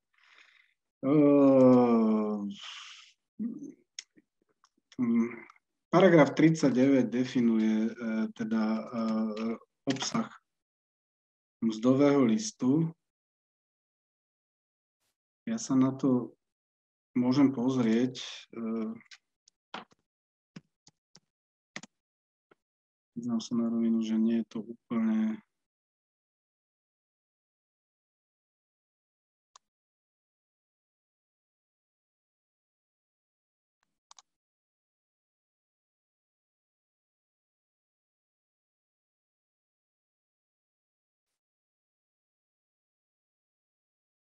Paragraf 39. Mzdový list musí obsahovať sumy daňového základania, sumy poistného, sumy oslobodené od dane, suma príspevku na doplnkové dôchodkové sporenie. Čiže mali by tam byť obsiahnuté sumy oslobodené od dane, nie je vyšpecifikované aké. Čiže keď pôjdeme do tej problematiky dotazu,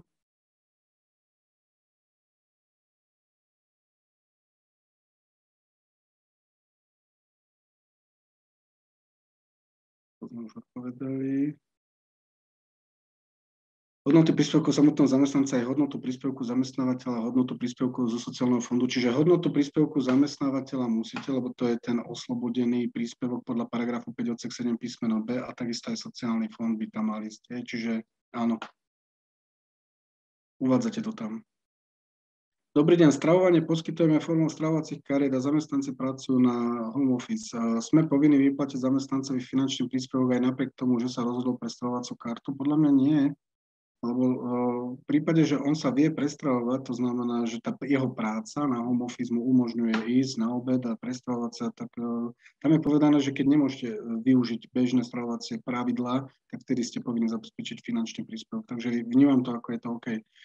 Pre našich zamestnancov sme objednali diagnostické vyšetrenie a následne rehabilitačné cvičenie na jednoho zamestnanca cca 187 eur. Uhradili sme to zo sociálneho fondu, nakoľko tam máme dostatok prostriedkov. Ide o nepeňažné príjmy zamestnancov. Diagnostické vyšetrenie, preventívka. Zákon hovorí, že pokiaľ ide o nejaké preventívne vyšetrenie, čo by sme tam vedeli toto asi dostať, tak toto by som vedel oslobodiť od dane z príjmov podľa toho ustanovenia paragrafu 5 odsek 7 písmeno H zákona o daní z príjmov. Otázka je,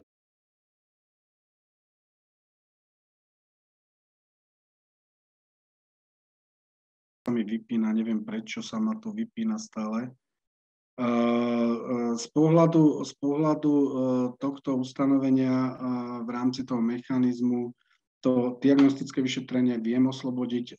Čo sa týka toho cvičenia, tak to už by som mal problém, lebo toto nevynímam ako nejaké preventívne vyšetrenie. To už je nejaká služba a tá by mala podliehať zdaneniu. Takže toto by som zdaňoval. Dobrý deň, zamestnancom poskytujeme strávne poukážky, ale v prípade nástupu nového zamestnanca poskytujeme finančný príspevok na prvý mesiac. Je to v poriadku? No on by sa mal rozhodnúť, no, či je to v poriadku, pokiaľ teda neexistuje finančný príspevok na prvý mesiac. Finančný príspevok buď uplatňujeme 12 mesiacov, alebo teda uplatňujeme gastrolistky, takže podľa mňa tento model nie je úplne OK ako share v rámci tak, ako je vymedzené v zákonníku práce. Akým spôsobom vieme uplatiť nepeňažný príjem napríklad na nákup potravín v supermarkete? Akým spôsobom vieme uplatiť nepeňažný príjem? Pozrite sa, viem, že v rámci metodiky bolo deklarované, neviem, na čo narážate, ale ak teda kupujete nejaké občerstvenie pre zamestnancov na pracovisko, toto by som vôbec nezdaňoval, ak tam nie je možné identifikovať hodnotu nepeňažného plnenia. Tým pádom vlastne uplatniteľ na nedaňový výdavok u zamestnávateľa. Myslím, že takéto výklad bol aj na strane finančnej správy z pohľadu tých kapustníc, gulášov, posedení, že kde sa návaria, každý si dá koľko chce. Tým, že sa nevie identifikovať výška nepeňažného plnenia, nie je možné to len zamestnancovi zdaniť, ale samozrejme u zamestnávateľa ide o nedaňový výdavok.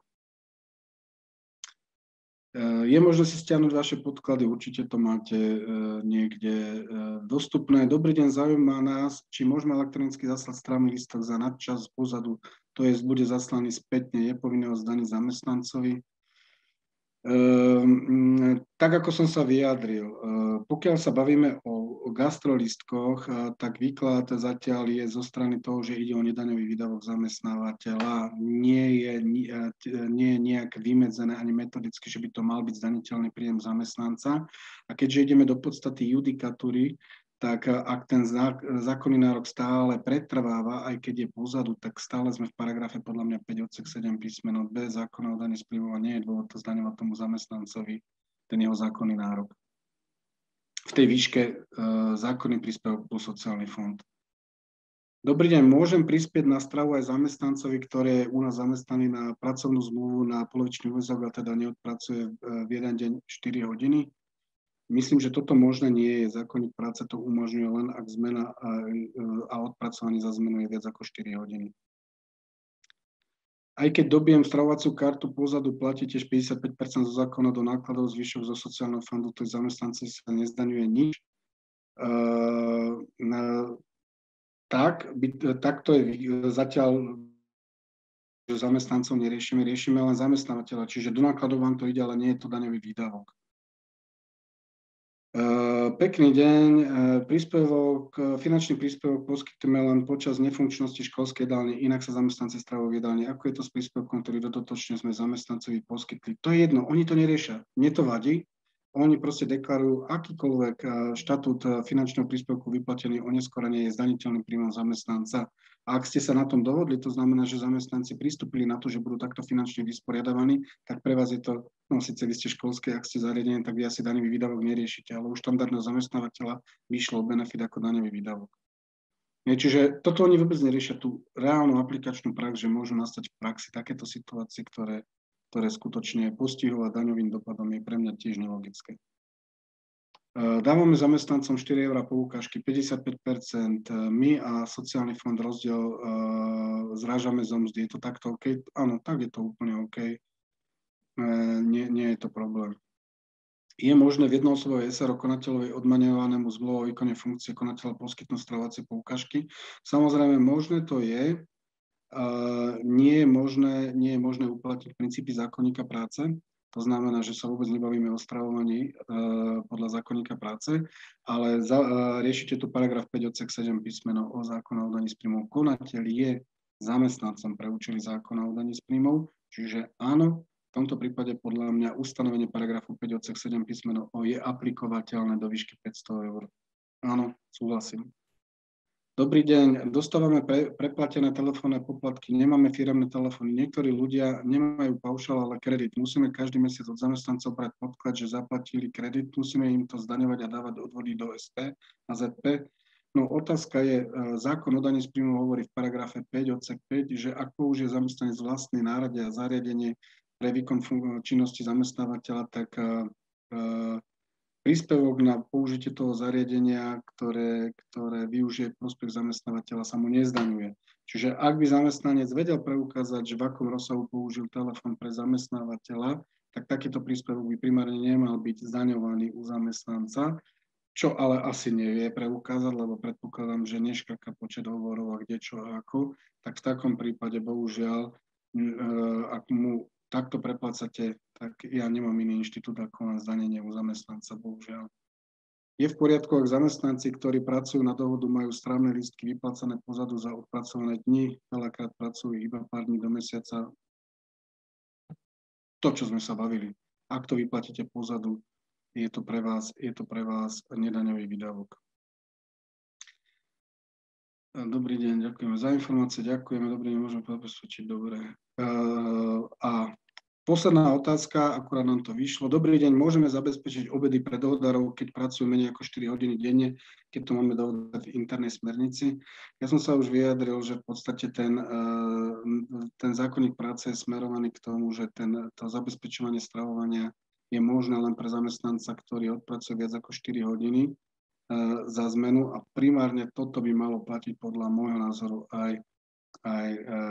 aj na dohodára. Čiže nemal by byť v tomto prípade iný pohľad na tie stravovacie princípy pre účely zákona. A čo sa týka názoru, že či paragraf 5 odsek 7 písmeno O je možné použiť pri benefite zamestnávateľ ako nedaňový výdavok platiť členské zamestnanca v profesnej komore, áno. Podľa mňa to tam je možné zaradiť. Lebo presne to, správny názor. Myslíme si, že keď máme nejakého odborného zamestnanca, ktorý musí byť v nejakej komore a platí si príspevok, že je to daňový výdavok zamestnávateľa a nezdaňuje sa mu to. Nie je to tomu tak, je to vzťah lekárnik versus komora. Čiže on, ak má povinnosť platiť členské, je to jeho povinnosť. Ak to prevezme zamestnávateľ, je to v poriadku, ale viete to podriadiť pod paragraf 5 odsek 7 písmeno O, čiže jemu nezdaňovať a vy ako nedaňový výdavok. Dobre, takže to bol posledná otázka. Majte sa krásne, uplynul nám časový fond, tak verím tomu, že ešte nejaké takéto zaujímavé témy prídu do placu a budeme sa častejšie stretávať. Ďakujeme veľmi pekne. Áno, Zimi. Bolo to výborné. Ďakujeme. A ja sa lúčim, ak sa nájdem kde.